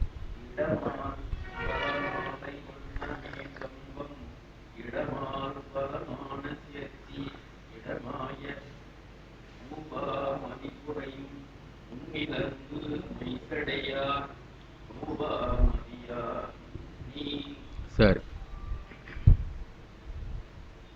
இந்த இடமால் வளமாலை இங்க வந்து நீங்க மூவாதான், எல்லாமே மூவாதான் சொல்ல பாருங்க, பொருள் சொல்லி பார்ப்போம். ஒண்ணு பாருங்க, இடமால் வளமாலை பாருங்க. சரி பாருங்க, ஒன்றும் இல்லை. இடமால் இடப்பக்கம் மால், மால் என்றால் உமை, உமையோன்றது திருமாலும் உமைதான். இடப்பக்கம் மாயோன் என்றால் உமை ஒரு பாகனாக இருப்பவன், இடம் மால் சிறப்பிச்சார். வலப்பக்கம் வலம் மாலை, வலப்பக்கம் மாலைன்னா பெருமானுடைய வண்ணம். இடப்பக்கத்தில் உமை, உமை ஒரு வண்ணம், அது பச்சை மேனி. வலப்பக்கத்தில் பெருமானுடைய திருமேனி, அதாவது அந்தி மாலை வண்ணம், பெருமானுடைய செக்க சிவந்த மேனி, செந்நிறத்தான் இல்லையா, செம்மேனி அம்மான்னு சொல்லுவோம். அதனால் அந்தி மாலை வண்ணம், அதுதான் சொல்றது வல மாலை. மாலை என்றால் மாலை வண்ணம். என்ன மாலை வண்ணம் என்பது என்ன அருமையாக, அந்த மாலைன்னு வச்சுட்டா நம்ம மாலை மாலை தேடி இருந்தா மாலை வண்ணம் என்றால் அந்தி செவ்வானதே வண்ணமாக இருக்கின்றது. அடுத்தது தம்பம். தம்பம் என்றால் நிலை நிற்றலை இடும்படி மருளுகின்ற தன்மையுடையவன. வண்ணமே தம்பம் இடமால் வளமானம் சேர்த்தி. இன்னும் அருமையா பாருங்க, தம்பம் என்பதற்கு பொருள் வந்து மருளுகின்ற, நிலைத்து நிற்றல் பேரு தம்பம். தம்பம் என்றால் கம்பம் மாட்டி நிற்கிறேன்னு சொல்றது இல்லை, நிலைத்து நிற்பதற்கு தம்பம். துஜத் சொல்லுங்க, துவஜ ஆரோகணம் பண்ற இருக்கு இல்லையா, அதுக்கு பேர் என்ன தெரியுமா, துஜ தம்பம் என்றால் கொடியை தாங்கி நிற்கின்ற தம்பம் என்பது நிலையாக நிற்பதற்கு பேர் தம்பம். அதனால வண்ணமே தம்பம் என்றால் அந்த தம்பம் இடமால் வளமானம் சேர்த்தி என்றால் நிலை நிற்றலை இடும்படி. அடுத்தது இடமால் வளமானம் சேர்த்தி, இந்த மானை கையில் சேர்த்துருக்கிறாராம். அந்த மால் எப்படி இருக்குதான, மான் கையில் மால் வச்சிருக்கிறத வளமான். அது வந்து மருளுகின்ற தன்மையுடையவன். மருளுகின்ற தன்மையுடைய மான் என்பது மானம் சேர்த்தி என்றால் மானுடைய தன்மை மருளுகின்ற தன்மை உடையது. அந்த மருளுகின்ற தன்மையுடைய மானை அழகாக ஏந்தி இந்த வல மான், இடமால் வல மான். வளம் என்றால் வளர்ந்து கொண்டே. மான் எப்பவுமே பார்த்தீங்களா, மானு சொல்லுவாங்க, இந்த சின்ன மானை பார்த்தா மானுக்கு ஒரு அடைமொழி சொல்லுவோம், என்ன டக்குன்னு சொன்னது இன்னும் மான் போல துள்ளுறான்னுவான். சொல்கிறோமா இல்லையா? மான் எப்பொழுதுமே ஒரு நிலையாக இருக்காது, துள்ளி கொண்டு. அதனால் வலம் வருதலையே தன்மையாக உடைய கண்ட மானம் சேர்த்து கையில் அழகாக சேர்த்து வைக்கிறான். மானை கையில் பெருமான் பிடிச்சிங்கிற மான் பிடிச்சிங்கிற ஒரு அழக மான் சேர்த்தி வலம் வந்த மருட்சி உடையதாகவும் அலைதலையே தொழிலாகவும் இருக்கின்றதாக மானை அழகாக கையிலே சேர்த்தி இடமாய மூவா மதி புரையும் என்றால், அதுக்கப்புறம் ஒரு பெருமான கையில் இருக்குது வளர்ச்சி அடையாத இடமாய மூவாமதி. மூவாமதி என்றால் அடுத்தது இடம் என்றால் மூவாமதி என்றால் வளர்ச்சி அடையாத. மூவா என்றால் வளர்ச்சி அடையாத. வரதராஜனார் இல்லை, நம்ம எல்லாம் மூவான்னு சொல்லுவோம். அவருக்கு பேர் வா. உரியில் தான்.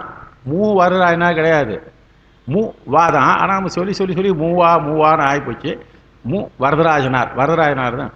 அதுபோல் இங்கே அந்த மூவா என்பதுக்கு ஒரு ரெண்டும் சேர்த்து ஒரே சொல்லு.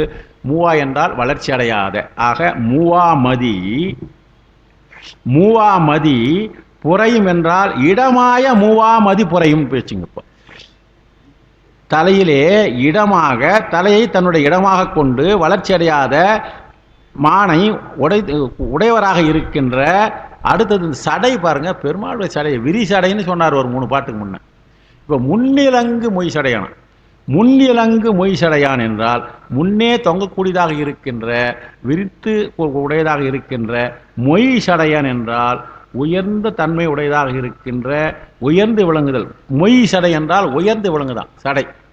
சடை எப்படி இருக்குன்னா சடாமுடின்னு சொல்கிறோம் இல்லையா? மொய் சடை என்றால் உயர்ந்து விளங்குகின்றதான் சடை மொய். மொய் என்றால் உயர்ந்தது என்கிற பொருள் இருக்குது. மொய் என்றால் உயர்ந்து இருக்கின்ற சடையை உடைய பெருமான் அவன் மூவா மதியான் முனி. அதாவது மூவா மதியான் என்றால் அவர் பெருமான் தவக்கோலம் உடையவரான். பெருமானுடைய இதுதான் எல்லாருக்கும் அருளை கொடுப்பவர். இருக்கிற அருள்லாம் கொஞ்சம் கொஞ்சமாக அவங்கவுங்களுக்கு சிரிஞ்சிக்கினே போயிடும். ஆனால் பெருமானுக்கு எப்போது அறிவு காலியாக போச்சா? இப்போ எப்போ பார்த்தாலும் எல்லாரும் போய் கேட்டுக்கிறாங்களே, சதாசர்வ காலம் சொல்லிக்கினே இருக்கிறாங்களே, அதுனா காலி ஆகிடுமா என்னான்னு கேட்டாக்கா, வெள்ளத்தால் போகாது, வெந்தரால் வேகாது, வேந்தராலும் கொள்ளத்தான் முடியாது. அறிவுக்கு சொல்லுவாங்க, ஆசிரியர்களுக்கு சொல்லுவாங்க. சொல்லிக் கொடுக்க ஆசிரியருக்கு என்ன பண்ணுவான்? வளருமா. இங்கே மூவா மதி யான் முனி என்றால், மூவா மதி என்றால் மூத்தல். இப்போ நமக்கெல்லாம் நாள் ஆகிப்போச்சுப்பா, உடம்பு மூப்பு அடைந்து விட்டது. மூப்பு அடைதுன்னா என்ன அர்த்தம்? கெடுதுன்னு அர்த்தம். பார்சலாம் என்ன ஆகுது? முதுமை. இங்கே மூவாமதி என்றால் கெடாத அறிவு உடையவன். பெருமான் கெடாத அறிவுனாக்கா மீதி பேர்லாம் கெட்டு போன அறிவான்னாக்கா அவங்கவுங்களுக்கு புரிஞ்சிங்கன்னா சரி. நமக்கெல்லாம் முழுமையான அறிவு எப்போ கிடைக்கும்னாக்கா பெருமான் திருவள்ளுவர் இருந்தால் தான் கிடைக்கும். நமக்கு அறிவு கிடைக்குது, அதை கெடாத பார்த்துக்க வேண்டியது அவனுடைய திருவடியை பட்சி பிடித்து கொண்டால் தான் நம்மளால் கெடாமல் அதை பார்த்து கொள்ள முடியும் என்பது.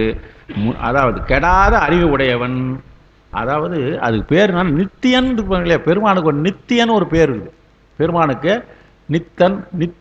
நித்தியன் என்றால் அந்த அதாவது முழு மதிய உடையவனுக்கு உயர்ந்து விளங்குகின்ற முழுமையான அறிவு உடையவனாக இருக்கின்ற பெருமான். அந்த பெருமானை நாம் வணங்கினால் எல்லாம் கெடும். பெருமான் தான் மேலும் கெடாத அறிவினை உடையவன். அவன் நித்தியன். அந்த பெருமான் நித்தியத்தன்மை உடையவன் என்றால் அவன் தவக்கோலம் உடையவன். கடைசியில் சொல்றார் பார்த்தீங்களா, முனின்னு ஒரு வார்த்தை இருக்கு பார்த்தீங்களா? இந்த முனி என்பதுக்கு தவக்கோலம்னு பேர். பெருமானுக்கு எத்தனை கோலத்தை சொல்றார் பாருங்க. தவக்கோலம், கெடாத அறிவுடையவன், மானை கையிலே சேர்த்தியவன், உமை ஒரு பாகனாக இருப்பவன், ஒரு பகுதியிலே அந்தி மாலையை போன்ற சிவந்த நிறைய உடையவன், சடை முடியை உடையவன். இவ்வளவும் சொல்லி அந்த பெருமான் முனித்தன்மை உடையவன் இருக்கின்றான் என்றால் முனிவனாக இருக்கின்ற அவனை நீ எல்லாம் மனவாக நாம் வழிபாடு செய்ய வேண்டும் என்கின்ற ஒரு தன்மை இந்த பக்கத்தில் சாமியினுடைய தன்மை அப்படியே சொல்றாங்க. இடப்பக்கத்திலே மாயோனை உடையவனாக இருத்தல் என்ற எல்லாம் சொல்லி இறுதியிலே அவன் தவக்கோலத்தை சொல்லிட்டார். முதலேருந்து எப்படி சொல்லணும்? முதல்ல என்ன சொன்னார்? பக்கத்தில் உமை ஒரு பாகனாக இருக்கிறான்னு சொல்லிட்டே கடைசியில் எங்கே முடிக்கிறாரு? அப்படியே அவன் சாமியாக இருந்துடல, அவரு முனிவராகவும் இருக்கிறார். முனிவர் என்றால் தவம் செய்வராகவும் இருக்கின்றார் என்கின்ற ஒரு தன்மையை சொல்ல வரிச்சியா பெருமானை எங்கேருந்து புஷ்ணு வராப்பார். இல்லறத்தாராக இருக்கிறாரு, தவக்கோலத்தை உடையவராக இருக்கிறாரு, இவ்வளவு தன்மை உடையவராக இருக்கிறார் என்கின்ற ஒரு அருமையான செய்தியை அவர் சொல்லியிருக்கிறாரு. அடுத்தது 73 சார், 73 முனிவன். இப்போ கடைசி வரியில் சொன்ன முனி தான் இங்கேயும் முனிவன் வருது. அதுக்கு தான் சொன்ன பொருளே தான் தவக்கோலம் தான் வருது. முனிவன் மால் செஞ்சடையான் முக்கணான் எண்ணுமா முனிவனை மால் செய்து முன்னிற்கும் முனிவன் மால் போற்றார் புறமெரித்த புண்ணியந்தன் பொன்னடிகள் போற்றானாள் இன்று புலந்து. அருமையான தொடருங்க. இந்த பாடனுடைய மொத்த கருத்துனா, தலைவி எது ஆற்றாமை கண்டு செவிலி மனம் நொந்து சொல்கிறார். இது ஒரு புதிய தலைப்பு பாருங்க. இந்த பொண்ணு என்ன சொல்கிறார்? செவிலி. செவிலி என்பது தோழியினுடைய தாய். ஒரு தலைவி தோழி, தலைவி என்பவள் தோழி என்பவள். இந்த புரிச்சியார் நல்லா சொல்லிட்டு போயிருப்பார் உங்களுக்கு.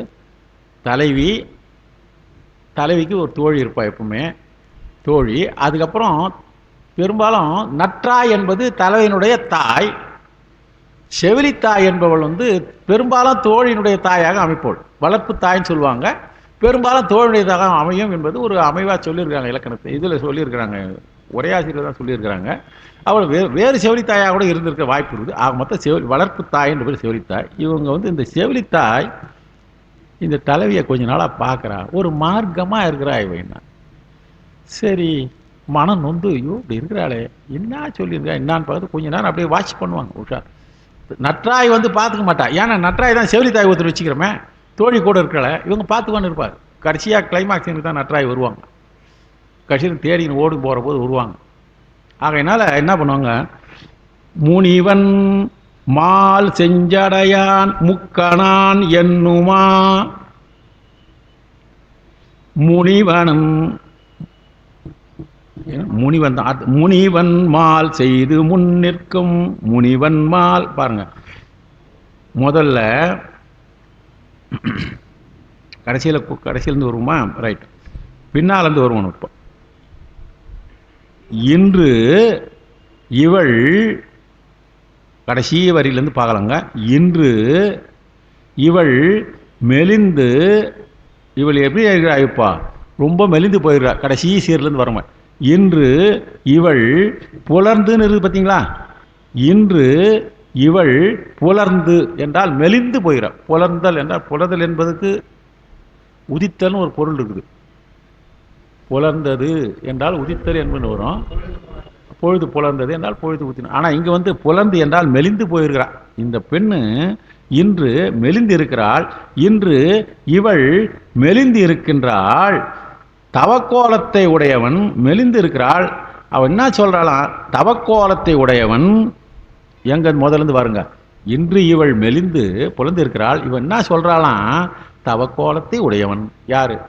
என்னுடைய தலைவனாக இருப்பவன், நான் வரித்து கொண்டிருக்கிற பெருமானாரு. முதல் அடியில் பாருங்க, முனிவன். போன பாட்டில் சொன்ன தவக்கோலத்தை உடையவன்.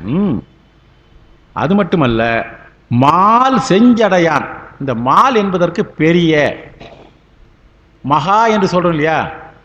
பெரிய பலசரக்கு கடை இருந்தனாக்கா அது பேர் மால் சொல்றோம். மாலில் இருக்கிறேன் நான், மாலில் இருக்குன்னு சொல்றோம் இல்லையா? அது அடி ஒட்டி தான் வந்தது. மால் என்றால் பெரிய. பெரியவன். செஞ்சடையான். செஞ்சடையான் தெரியும், பெரிய சிவந்த சடை உடையவன். என்னன்னு சொல்ற அந்த பொண்ணு? தவக்கோலத்தை உடையவன், பெரிய சிவந்த சடைய உடையவன் என்று சொல்லுவாள். முதலடி சரியா போச்சு. முனிவன் மால் செஞ்சடையான் முக்கணான். பொருள் சொல்ல வேண்டியதில்லை, 3 கண்களை உடையவன் என்றும் சொல்லுவாள். முன் இவளை மால் செய்து யாவரும் வெறுத்தற்குரிய வலிமையாயை கொண்டு அவன் எதிரில் போய் நிற்பாள். அவன் போய் எங்க பெருமானெல்லாம் வெறுத்தற்குரிய முனிவன். இவன் முதல் இருக்கிறது தவக்கோலம் உடையவன், அடுத்தது வெறுத்தற்குரியவன். அவன் எதிரில் போய் மால் செய்து முன் நிற்கும். அவன் எதிரில் போய் இந்த பொண்ணு என்ன பண்ணுது? மால் செய்து என்றால் அவன் இடத்திலே சென்று அழகை காட்டி முன் நிற்பாள். வெறுத்தற்குரிய மையலை கொண்டு, மால் என்பது மையல், மால் என்பது மையல், மையலை கொண்டு அவன் எதிரில் போய் நிற்பான். சாமி எதிரில் போய் பெருமானே பெருமானே நிற்பா. இதை பார்க்குறா இந்த செவிலித்தாய் நிற்கா. அவன் என்ன பண்ணுறது, நின்று அடுத்த வரி பாருங்க. கோபிக்கின்ற அஞ்ஞானத்தை உடைய பகைவர் புறங்களை எரியச் செய்த புண்ணியன் என்று போற்றப்படும் இவனது திருவடிகள் இவளை காப்பாற்றாது கைவிட்டவாகியது இன்று. இன்னைக்கு என்ன ஆகிப்போச்சு, இந்த பெருமான் அப்படிப்பட்டவர். அவர் யாரு? போற்றார் புறமெரித்த பெருமான். தனிச்சிருந்து வருவாங்க. முனிவன் கோபப்பட்டு மால் போற்றார், தன்னை யார் போற்றாமல் இருக்கின்றார்களோ, புறம்பெல்லாம் யார் போற்றுகின்றவர்களுக்கெல்லாம் பெருமான் ஒன்றும் செய்ய மாட்டார். அவர்கள் என்ன பண்ணாங்க, இவர்கிட்டவே இருந்து வரம் வாங்கி இவர்கிட்ட இருந்து எல்லாம் இருந்து கடைசியில் முப்புறங்களை எரி செய்வதற்கு போற்றார் என்றால் பகைவர்கள்னு அர்த்தம். பகைவர்களாகியுடைய 3 புறங்களையும் எரித்தவனாக இருக்கின்ற புண்ணியன் பெருமான் திரிபுரம் எரித்தவன்.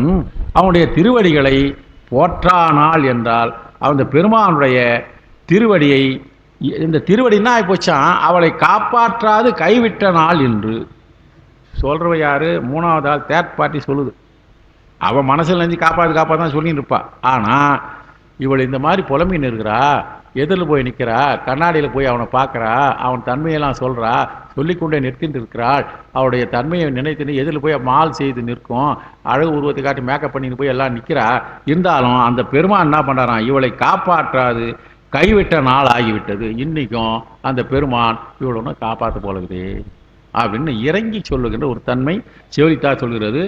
தன் பொன்னடிகள் போற்றானால் என்பது இன்னொரு பொருள் பாருங்க. தன் பொன்னடிகள் போற்றானால் என்பது இறைவனுடைய திருவடிகள் இவளை காப்பாற்றாது விட்டுவிட்ட நாள். இப்போ நமக்கு பண்ண பொன்னடிகள் போற்றானாலும் நம்ம பக்தர்களுக்கு பெருமானுக்கு போற்றாதனாலும் நம்ம பொருள் கொண்டு இல்லை. இங்கே இந்த தலைவியினுடைய சிக்கல் என்ன இருக்குதுன்னாக்கா, இன்றைக்கும் பெருமான் தன்னுடைய திருவடியை அருளி இவளுக்கு பாதுகாவலை தராத நாளாக இன்றும் அமைந்து விட்டதே. நானும் ஒரு நாளாக பார்த்துன்னுக்கிறேன், இன்னைக்கு வருவான் நாளைக்கு வருவான் பெருமான் அருள் பண்ணுவான்னு, இன்னும் வரவில்லையே என்று இங்கே தலைவியது ஆற்றாமையை கண்டு செவிலி நைந்து கூறிய வகையிலே இந்த பாடல் அமைத்திருக்கார். எவ்வளோ அளவு எப்படி போய் யோசனை பண்ணி எழுதிட்டா பாருங்க. கபிலதேவ நாயனார் பெரும்பாலும் அந்த சங்க இலக்கிய பாடலாக வருகிறது. பொன்னடிகள் போற்றானால் என்பது இறைவனுடைய திருப்பாதங்கள், போற்றுதல் என்றால் காப்பாற்றாமல். பொன்னடிகள் போற்றானால் அந்த தொடருக்கு இறைவனது திருப்பாதங்கள் இவளை காப்பாற்றாது விட்ட நாளாகிய இன்று. இன்றைக்கும் பெருமானுடைய திருவருள் இன்னும் கிடைக்கல போட்டிருக்குதே, இவளை எப்போதான் நிறுவ போகிறாளோ அப்படின்னு ஒரு பெருமூச்சு விடுவாள். செவிலித்தாய்க்கு எவ்வளோ பக்கம் இருக்குது பாருங்க. சரி, அடுத்தது அடுத்த பாடல் கைக்கிளை தலைவி கூற்று. இப்போ இந்த பொண்ணே பேச போகிறான், தலைவியே பேச போகிறான் இந்த பாடலில். புலந்தால் யான் ஆற்றேன், தலைவி சொல்கிற மாதிரி மனசில் வச்சிங்கன்னா இந்த பாட்டு அப்படியே கொஞ்சம் நமக்கு அந்த அந்த புரியும் உங்களுக்கு. புலந்தால் யான் ஆற்றேன் புறனுரையும் அக்தே புலர்ந்தானூர் புன்கூரான் என்னும் புலந்தாய மண்டலியன் அம்மான் அவர் தம் அடியாதம் மண்டலியன் பின்போம் மனம்.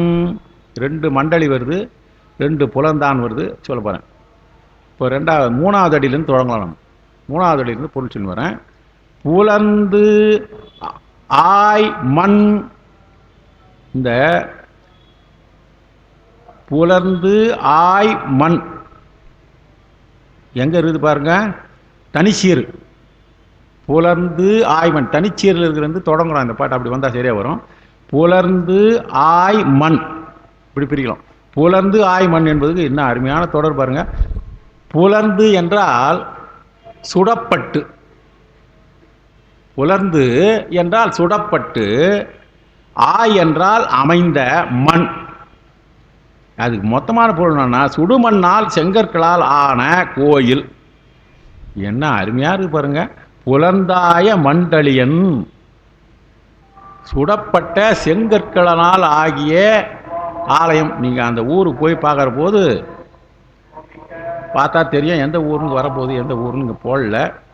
புலர்ந்து ஆய் மண் தளியன் அம்மான், அந்த ஊரிலே வீட்டில் இருக்கின்ற பெருமான். புலர்ந்து ஆய மண் என்றால் சுடப்பட்டு அமைந்த, அதாவது சுடுமண்ணால் செங்கற்களால் ஆகிய கோயிலில் அமர்ந்து விளங்குகின்றதாய இருக்கிறவன் அவன் என்ன பண்றானா, மண்டலியன்.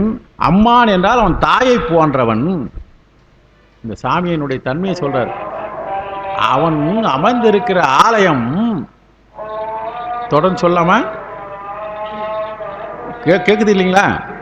பெருமான் அமர்ந்திருக்கின்ற ஆலயம் புலர்ந்து ஆய மண் என்றால் சுடப்பட்ட கற்களாலாகிய, அப்ப சுடப்பட்ட கற்கள் என்றால் கற்றளி இல்லை, அது செங்கல்களாலாகிய கோயில்கள். தளி என்றால் கோயில்கள்.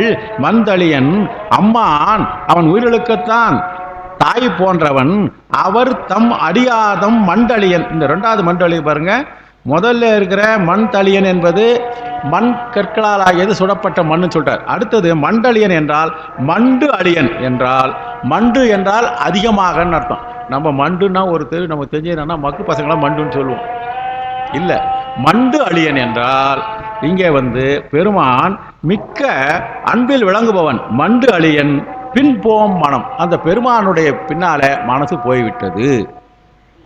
இவர் எந்த தளத்திலே இருக்கிற எதை சொல்றாருன்னு எனக்கு தெரியல. ஆனா சுடப்பட்ட இந்த கடைசியில் வரோம், இல்லை பின்னால் முடிச்சுட்டு வரும், அதை நாங்கள் வரணும். அப்போ இப்போ இவர் இவ்வளோ தெளிவாக கபில் தானார் சொல்றாரு இல்லையா? அப்போ அங்கே உலர்ந்த சுடுமண் செங்கற்களை கூட்டு கட்டப்பட்டிருக்கின்ற ஒரு பாப்போம் இல்லை, அடுத்தபடி முடிச்சுடுவோம். ஆற்றேன் புறநுரை மத்திய புலந்தானூர் புன்கூரான். ரைட், திருப்புன்கூர் உடையில் பெறும். அப்போது கபிலதேவநாயனார் அந்த அவர் குறைய இவங்கெல்லாம் 9ன்னு நினைக்கிறேன், 9, 10ஆம் நூற்றாண்டு தான். சாரி, கபிலதேவநாயனார் சங்கப்புலவர்.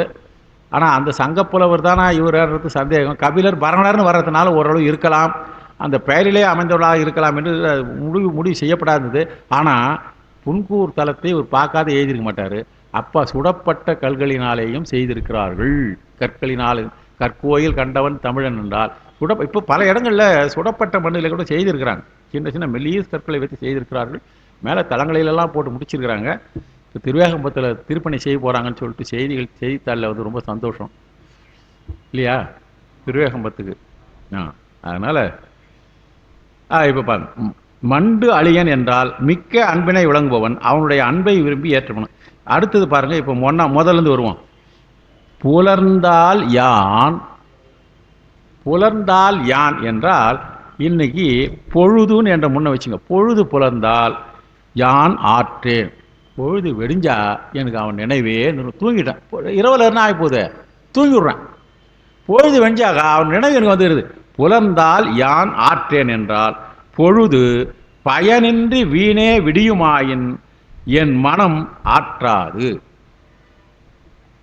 இது தலைவனுடைய கூற்றா. கைக்கிளை தலைவனால ஒருதலை காம உடையவளாக இருக்கிறதுனால அவனோடு கூடாமல் வாய்ப்பு இல்லாமல் இருந்து விட்டதுனால ஒருமனே பொழுது பொழுதுனாக்கா எனக்கு மனசு ஒன்றும் சரியா இல்லைப்பா. வரான்னு சொன்னார். 12 மணி வரைக்கும் பார்த்தாரு. லேட்டாக வரும்னு பார்த்தேன், அப்பவும் வரல. வீணா போச்சு. வருவாருன்னு பார்த்தேன், வரல. தூக்கமும் சரியா இல்லை. அதனால வீணாக பொழுது புலர்ந்தால் யான் என் மனம் ஆற்றாது. அதான் சொல்றார், புலர்ந்தால் யான் ஆற்றேன். சரி, நீ இந்த மாதிரி உலகம் கிடைக்கிறியே, எப்போ பார்த்தாலும் அவனே நினச்சிருக்கிறியே, இது உனக்கு தகுமா அப்படின்ட்டு புறனுரைய மற்றவர்கள்லாம் என்னை கேலியாக பேசுகிறாங்கனாங்களா, அதை பற்றி நான் கவலைப்பட மாட்டேன். என் நினைப்பு அவன் மேலே தான் இருந்துருக்கும். புறனுரையும் ஆகுதே. இப்போ ஆற்றேன் என்று சொல்லிட்டார் இல்லையா? புறனுரையும் என்றால் மற்றவர்கள் என்னை இழிவாக பேசினாலும் இதற்காக அகுதே என்றால் அதையும் நான் ஆற்ற மாட்டேன், காதில் போட்டுக்க மாட்டேன். புறனுரையும் அகுதே. இந்த ஆற்றேன் விடுது. அகுதே என்றால் பெருமான் தன்னெளி பொருந்தினாக வந்தான், மிக சிறப்புடனாக வந்தான், பிறைசூடியாக வந்தான். முடிச்சுட்டு அடுத்து அவன்றவன். அந்த அவன்னா எதை குறிக்கிறது? அந்த பெருமானை தான் குறிக்குது. அதே போல இங்க ஆற்றேன் அந்த சொல்லியும் அகுதே என்று சொன்னது, அதையும் நான் ஒரு பொருட்டாக மதிக்க மாட்டேன். ஆற்றேன் என்பது பொருட்டாக மதிக்க மாட்டேன். புறனுரையும் அகுதே, வீணாக போயிட்டு பொழுது. அவன் தான் அந்த பெருமான் என்ன பண்றான்? ஆற்றேன்.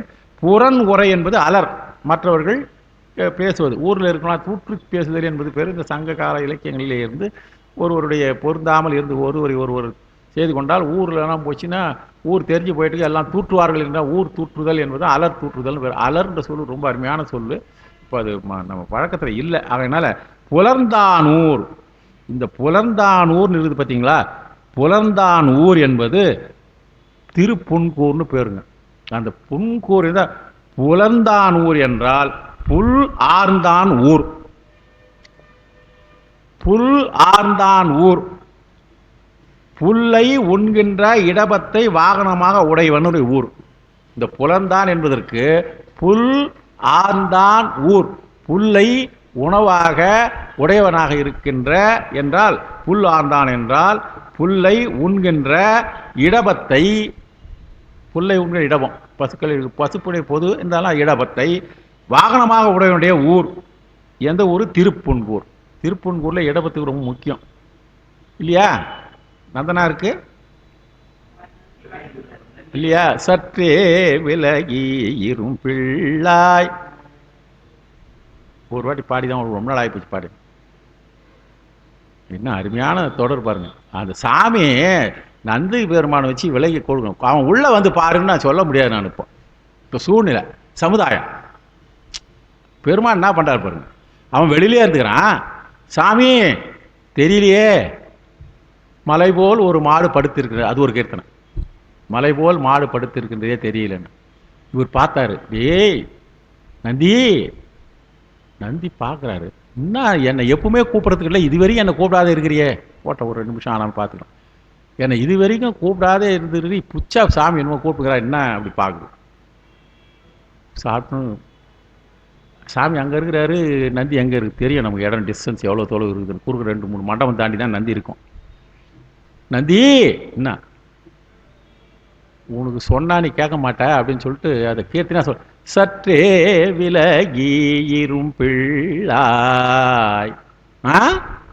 என்னது நந்தி வாரியா சொல்லணும். அவரு சற்றே விலகி இரும் பிள்ளாய். என்னது நவுர்ணமா, இத்தனை வருஷமா இருந்துக்கிறேன், இப்போ சற்று கொஞ்சம் விலகுன்றிய என்னான்னு கேட்குறாரு அவர் இங்கேருந்துக்குன்னு. நந்தி சன்னிதானம் மறைக்குதாம். அவன் வெளியில் ஒருத்தன் நின்னுக்கிறான்டா, அவன் உன்னை என்னை பார்க்கணும்னு பார்க்குறான், நீ மறைச்சிங்கிறடா, கொஞ்சம் சன்னிதானம் மறைக்குதாம். என்னுடைய திருமுன்பு நேரடியாக என்னுடைய பார்க்க முடியலடா, உருவம் மறைக்குதான்டா. சற்றே விலகி இரும் பிள்ளாய். நீ சொல்லிட்டா நான் நவுந்துருவனா, பின்னால் எவனோங்கிறான், ஏன் இவ்வளோ பேர் ஜனங்க வந்து பார்த்துங்குத. அவனுக்கு அவர் நந்தி தெரியல. இதுக்கு நந்தனார் கீர்த்தனை ரொம்ப அருமையாக எழுதிடும். பார்த்து தான் நீ சொல்லிட்டா நான் நவுந்துருமா, நான் எவனோ தாங்க, ஏன் அங்கே உள்ள வந்து பார்க்கக்கூடாதுன்னு அவருக்கு தெரியாது, உள்ளே வரக்கூடாதுன்றது சமுதாயம். அவர் என்ன பண்ணார், போ முன்ன கொஞ்சம் அப்படி இப்படி அட்ஜஸ்ட் பண்ணி நல்லா நெட்டாக பிடிச்சினார், மாறிஞ்சிட்டான். சாமி என்ன பண்ணுவார்? சண்டை போட முடியுமா? நந்தி கிட்ட சண்டை போட முடியுமா? டிரைவர்கிட்ட போய் டக்குன்னு ஓனர் எப்போவாது பேசுவார் பார்ப்போம். அவர்கிட்ட பேசுறதுக்கு பயந்துன்னு பக்கத்தில் இருக்கிறவங்ககிட்ட பேசுவார். ஏன் நான் டிரைவருங்கிட்ட எப்பவுமே வச்சுக்க முடியாது நம்ம. ஆகையினால அது எத்தனையோ வீங்கல் தாங்கள் இருக்கும். நமக்கெல்லாம் கார் வச்சுன்னு டிரைவர் வச்சு இல்லாதவங்க, அதனால் அது தெரியல. அது இருக்கிறவங்க ரொம்ப, நான் ஒரு 4 கார் வச்சுக்கிறவங்ககிட்ட ஒரு கொஞ்சம் நாளாக ஒர்க் பண்ணியிருக்கேன். ரொம்ப சங்கடமாக இருக்கும் அவங்ககிட்ட அவங்க படுற பாடு. சரி சரி, அந்த இவர் என்ன பண்ணார், அதெல்லாம் நீ சொன்னா அவன் பின்னால் நான் உள்ளே வந்து பார்க்கட்டுமே. எதுக்காக நீ இதெல்லாம் இந்த பீடிகை போடுற? சற்றே விலகிருன்னு சொன்ன, சன்னிதானம் மறைக்கிறான்னு சொல்கிறேன், தெளிவாக சொல்ல. நற்றவம் புரியும் நம்மிடம் திருநாளை போவான் வந்திருக்கின்றான். நான் சொல்ல, நற்றவம் புரியும், நான் பொருள் சொல்ல போறதில்ல. நற்றவம் புரியும் நம்மிடம், நம்ம யார் நாடி வருகிறார்களோ அவளுக்கு அருளை புரிவதையே காரணமாக வச்சு, காட்சி கொடுப்பதையே காரணமாக வச்சு இருக்கிறோம். நம்மிடம் திருநாளை போவான் வந்திருக்கின்றான்.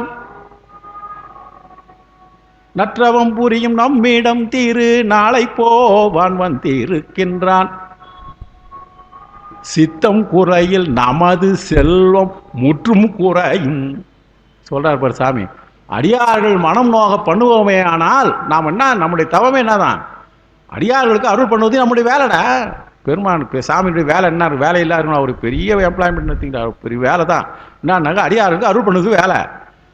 சித்தம் குறையில், அவன் மனசு இருந்து மனசு வேதனை, சித்தம் குறையில் நமது செல்வம் முற்றும் குலையும்.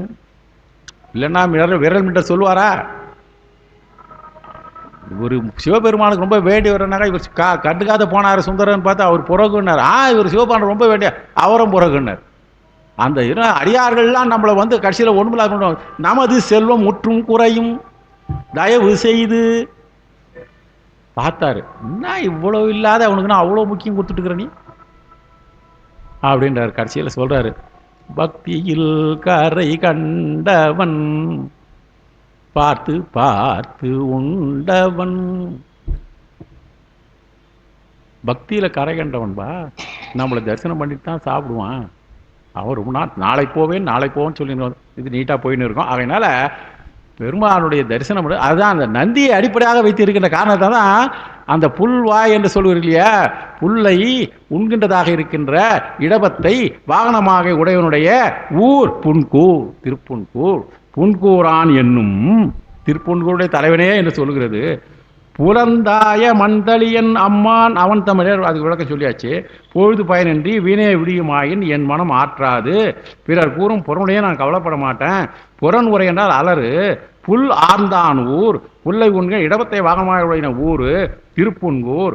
அவ்வூரில் உள்ள இறைவனே என்று கூறி அவள் பின் என் மனம் செல்கிறது என்று அந்த கைக்கிளை தலைவி தன்னுடைய ஆற்றாமையை சொல்லி அவன் பின்னாலேயே என் மனம் போயிருக்குதே அப்படின்னு சொல்லி ஆழ்ந்து இருக்கின்றார். புலர்ந்தான் புல் ஆர்ந்தான், புல்லை உண்ணுகின்ற இடபத்தை முதல்மாக உடையிற ஒரு தன்மை உடையராக அந்த ஊரை சொல்லியிருக்கிறது. 75. இதுவும் கைக்கிளை தலைவி தான். இந்த தலைவி தான் சொல்றா, இவன் இவ்வளவு மாதிரி இருக்குதே, என் மனசு அவன் பின்னாலேயே போயிட்டு இருக்குதே, என்ன பண்றதுக்கு காரணம் சொல்றாரு. மனமாய நோய் செய்தான். ஏன் மனசை நினைச்சிக்கினே இருக்கிறனாக்கா, அவன் ஓகேன்னு சொல்லிட்டு நிச்சயதார்த்துக்கு நான் வரேன், எங்க அம்மா அப்பா கூப்பிட்டு வரேன்னு சொல்லிட்டா தீர்ந்து போச்சு. உடனே அந்த நினைவு மாறி போய் அடுத்ததை பத்தி கனவு காண ஆரம்பிச்சிடுவாங்க. ஆனா என்ன சொல்ல, மனமாய நோய் செய்தான். அவன் என்ன பண்ணான், என்னுடைய மனசுக்கு நோய் செய்துட்டான்.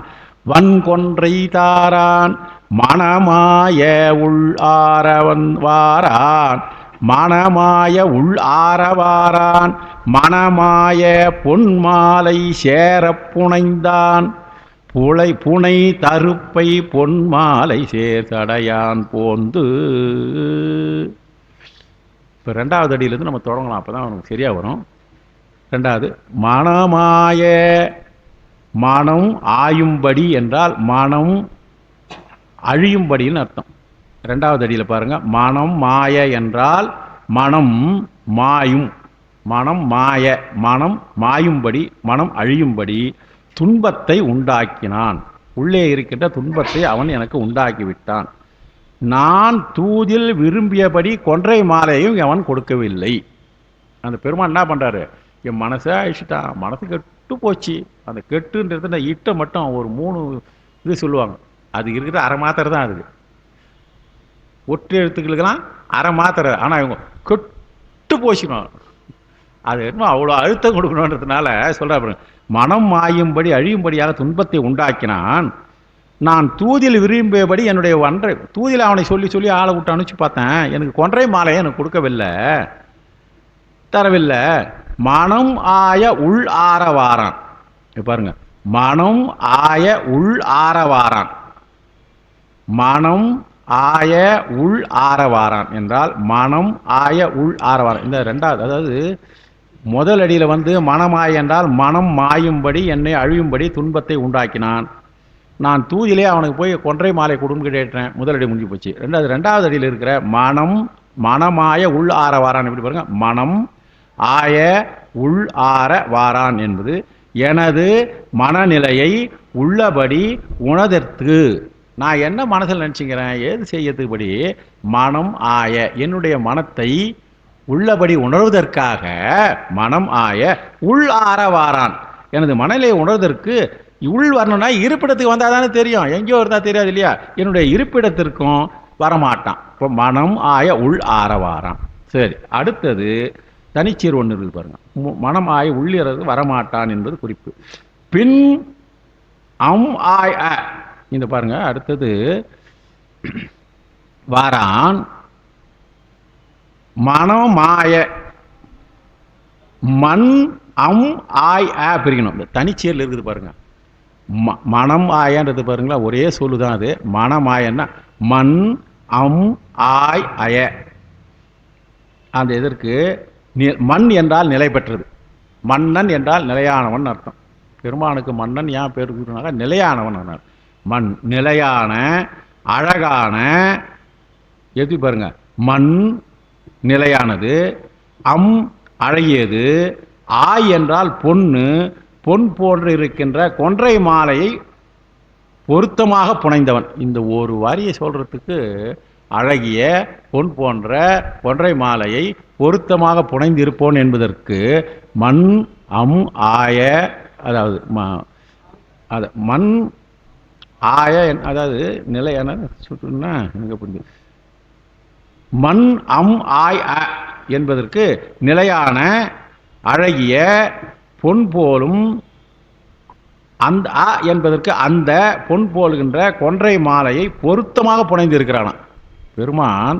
பொன் மாலை எவ்வளோ புனைந்து, அந்த ஒரு வரி எவ்வளோ சொல்ல பாருங்க. மண் அம் ஆய் ஆன் போட்டு பொன் மாலை என்றால் பொன் போன்ற நிறத்தை உடையதாக இருக்கின்ற கொன்றை மாலை. கொன்றை மாலை எப்பவுமே பொன் நிறத்துக்கு தான் சொல்லுவாங்க.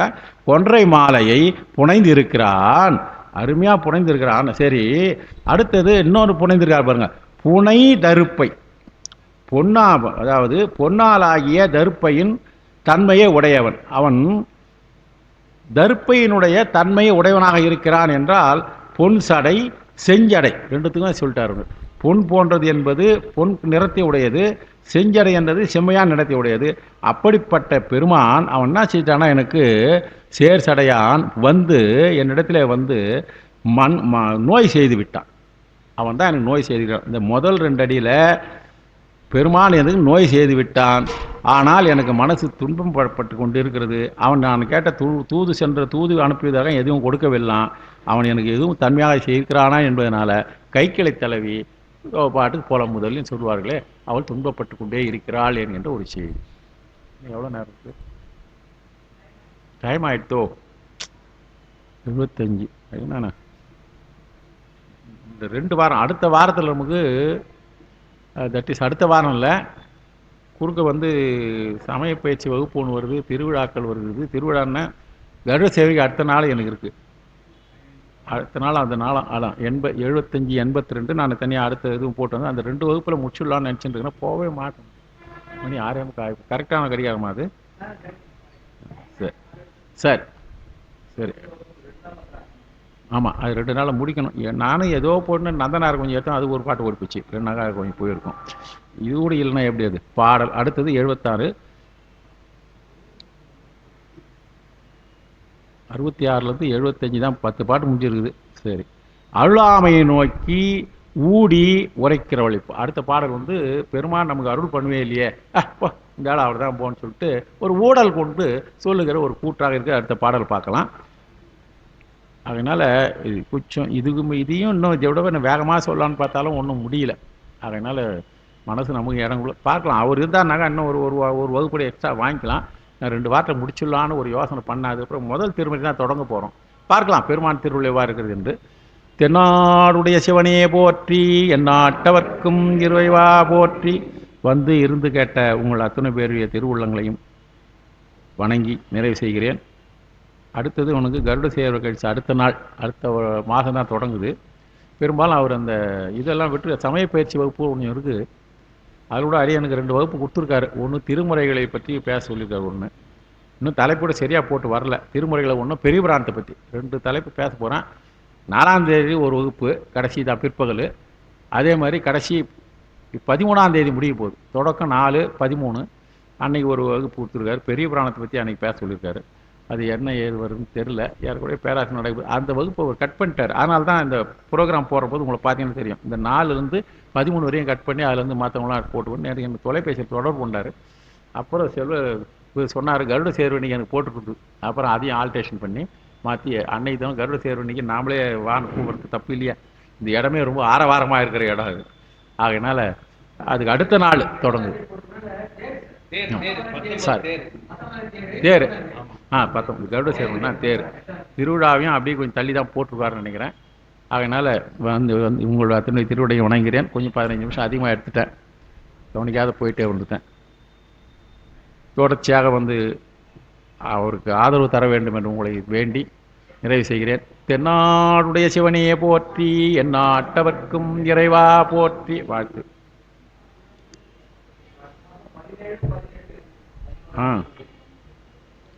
ப்ரோக்ராம் உங்களுக்கு கொடுத்துட்ருப்பாங்களே.